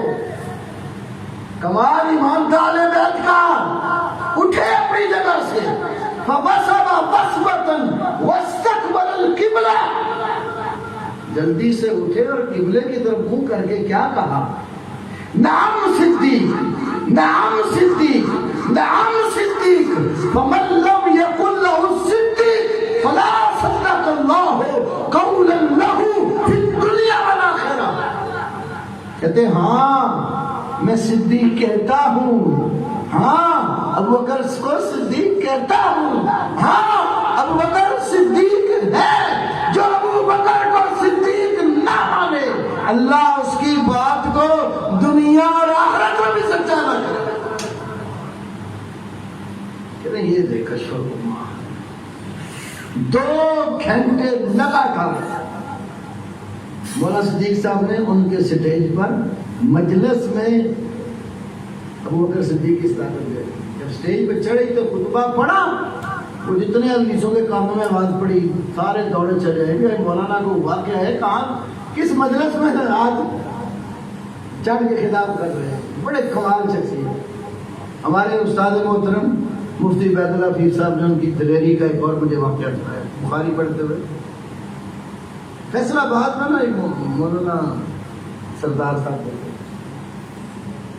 جان کو دار والے، اس وقت ان کی جو پیری مریدی بہت تھی، تیز بیچارے اقتدار میں توڑے تھے، تو انہوں نے شرارت کر کے نا امین پور بازار کے اندر جلسہ رکھا اپنا. اب حدیثوں کو جو بول سکتے تھے بولے. مفتی صاحب مجھے بتاتے ہیں، کہتے ہیں کہ اب اہل حدیثوں نے سوچا کہ ہم بھی جنگ بازار میں جلسہ رکھیں. وہ ایس ایچ او کے پاس جائے اجازت ہی نہ ملی. مولانا صدیق صاحب کو پتہ چلا، کہتے ہیں چلو بیٹھو نا ہم سے، میں خود اجازت لیتا ہوں. کیا کیا بلوچ تھے، کچھ بلوچ بڑی بڑی مونچھوں والے نا، انہوں نے اپنے علاقے سے بلا لیے، ان کو بھیجا تھانے میں اور کہا کہ جاؤ جا کے ایس ایچ او کو کہو ہم نے امین پور بازار میں قوالی کی مجلس قائم کرنی ہے، ہمیں اجازت دی. قوالی کرنی ہے. اب قوالوں کو کھلی چھٹی ہے. آج کے دور میں اب دیکھ لیں آپ کو اس طرح کے لوگوں کو اجازت لینے کی ضرورت نہیں پڑتی. دین کا جلسہ ہو، کتاب و سنت کا، تو کتنی پابندی ہے. اجازت من کے اشتہار چھپوا دی، قوالی ہوئی، قوال کو بلا لیے، انتظام کر لیا. مولوی صاحب کے مدرسے کے سامنے اسٹیج لگایا، قوال لا کے بٹھا. دنیا بڑی کرتی ہے، دوسرا طبقہ تو قوالوں والا ہی ہے، بڑی قوالی ہونی ہے آج. جو اسٹیج سج گیا، لوگ آ گئے. اچانک مولانا صدیق صاحب نمودار ہوئے، اسٹیج پہ چڑھے، اسپیکر لے کر تھوڑا سا ابتدائی حمد و صلات خطبہ پڑھا. اور لوگوں آپ کو پتہ ہے آج یہاں پر قوالی کی مجلس ہے، تو میں صرف ابتدائی طور پر چند تمہیدی کلمے کہوں گا، بعد میں قوالی ہوگی. تو اسٹیج پہ جو ہے 2 گھنٹے پر خوب مسئلہ اہل حدیث بیان کیا. مولوی سردار کی ایک بات کا رد کیا اور کہا مولوی سردار میں نے جلسہ کرنا کر لیا تیری قوم قوالیاں سننے والی قوال بیٹھے قوالی سن کے چلے جائے. بڑے دلیر اللہ پاک نے ہمیں قائد دیے. ہمارے علماء سابقہ جتنے تھے مسلک کی غیرت رکھتے تھے, عقیدے پہ آنچ نہیں آنے دیتے. جہاں کسی دشمن نے ملکارا ہے دلائل کے انبار لے کر میدان میں جاتے تھے. تو ائمہ اہل بیت ابو بکر کو صدیق مانتے تھے, اور امام ابو جعفر محمد باقر تھے. تاریخ دمشق کی جلد نمبر 57 صفحہ 223 پر باسند حسن یہ حدیث موجود ہے کہ امام محمد باقر اللہ تعالیٰ سے دعا کرتے کہتے ہیں اللہم انی اتولا ابا بکر و عمر و احبہما, اے میرے اللہ میں ابو بکر اور عمر سے دوستی رکھتا ہوں اور ان دونوں سے محبت کرتا ہوں. اور اللہم یہ نہ کوئی سمجھے کہ تقیہ کیا تھا, یہ بھی ہے نا اوپر سے کچھ اور اندر سے. حضور کافی میں ہے نا تقیہ تو من دینی و من دین آبائی, کہ تقیہ میرا اور میرے باپ دادے کا دین ہے. اتہام باندھے ہوئے ہیں ہمارے بیت پر. تو یہ کوئی نہ سمجھے کہ امام ابو جعفر محمد باقر نے علی جان العابدین کے بیٹے نے تقیہ کرتے ہوئے کہا کہ اللہم ان کانا فی نفسی غیرہا فلا نالتنی شفاعت محمد صلی اللہ علیہ وسلم یوم القیامہ. اے اللہ اگر میرے دل میں اس کے علاوہ ان کے بارے میں کوئی بات ہو تو مجھے میرے نانا محمد کی سفارش نصیب ہو. تو یہ عقیدہ ہے ائمہ اہل بیت کا, جن کو لوگ اہل بیت سمجھتے ہیں. ہمارے یہاں اہل بیت کی بات کی زواج مطہرات کی شروع ہوتی ہے. بہرحال میں نے چند ایک چیزیں آپ کے سامنے ائمہ اہل بیت کی رکھی کہ وہ کس طرح ابو بکر و عمر سے محبت کرتے تھے. اور امام محمد باقر کی اس بات پر میں اپنا خطاب ختم کر رہا ہوں کہ اللہ تو گواہ ہے, ہمیں ابو بکر اور عمر سے محبت ہے, پیار ہے. آپ بھی اپنے عقیدے کا اظہار کرو, میں کہتا ہوں یا اللہ تو گواہ ہے, ہمیں ابو بکر سے بھی محبت ہے, عمر سے بھی محبت ہے, تمام اصحاب رسول سے محبت ہے, ازواج رسول سے محبت ہے, بنات رسول سے محبت ہے, خانوادہ علی سے محبت ہے, حسن حسین سے محبت ہے. یا اللہ تو گواہ ہے نا, ہم ان سب سے محبت کرتے ہیں. اور اگر ہمارے دلوں میں ان کے بارے میں ذرہ برابر بھی کوئی برا گمان ہونا, بقول امام محمد باقر ہم بھی کہتے ہیں بے شک ہمیں رسول پاک کی سفارش سے معروف کر دینا, ہمیں رسول کی سفارش ان کی محبت کے ساتھ چاہیے. اور ہمارے اسلاف کبھی آپ کتب عقائد دیکھیں, اپنی اولادوں کو ابو بکر و عمر کی محبت ایسے سکھاتے تھے جیسے قرآن کی سورت سکھائی جاتی ہے. اس لیے اپنے اولادوں کو بکر عمر کی محبت سکھاؤ. بچوں کو شروع سے ہی ذہن میں رسول پاک کے خانوادے کی, آپ کے اصحاب کی, آپ کی بیٹیوں کی پہچان کرواؤ, تاکہ بڑے ہوں تو ان کے اندر کوئی ترسومہ دشمنان رسالت اور دشمنان اصحاب رسول کا نہ ہو. اللہ ہمیں قیامت والے دن نبی صلی اللہ علیہ وسلم اور آپ کے صحابہ کرام اہل بیت اعظام رضی اللہ تعالی عنہم اجمعین کے ساتھ اٹھائے. وآخر دعوانا ان الحمدللہ رب العالمین. ہمارے بڑے ہی عزیز دوست اور بھائی, ہمارے وہ وکیل صاحب عمر حیات بلوچ صاحب وکیل, میرے بڑے اچھے دوست ساتھی, میں بڑی وَنَسْتَعِينُهُ وَنَسْتَغْفِرُهُ وَنَعُوذُ بِاللَّهِ مِن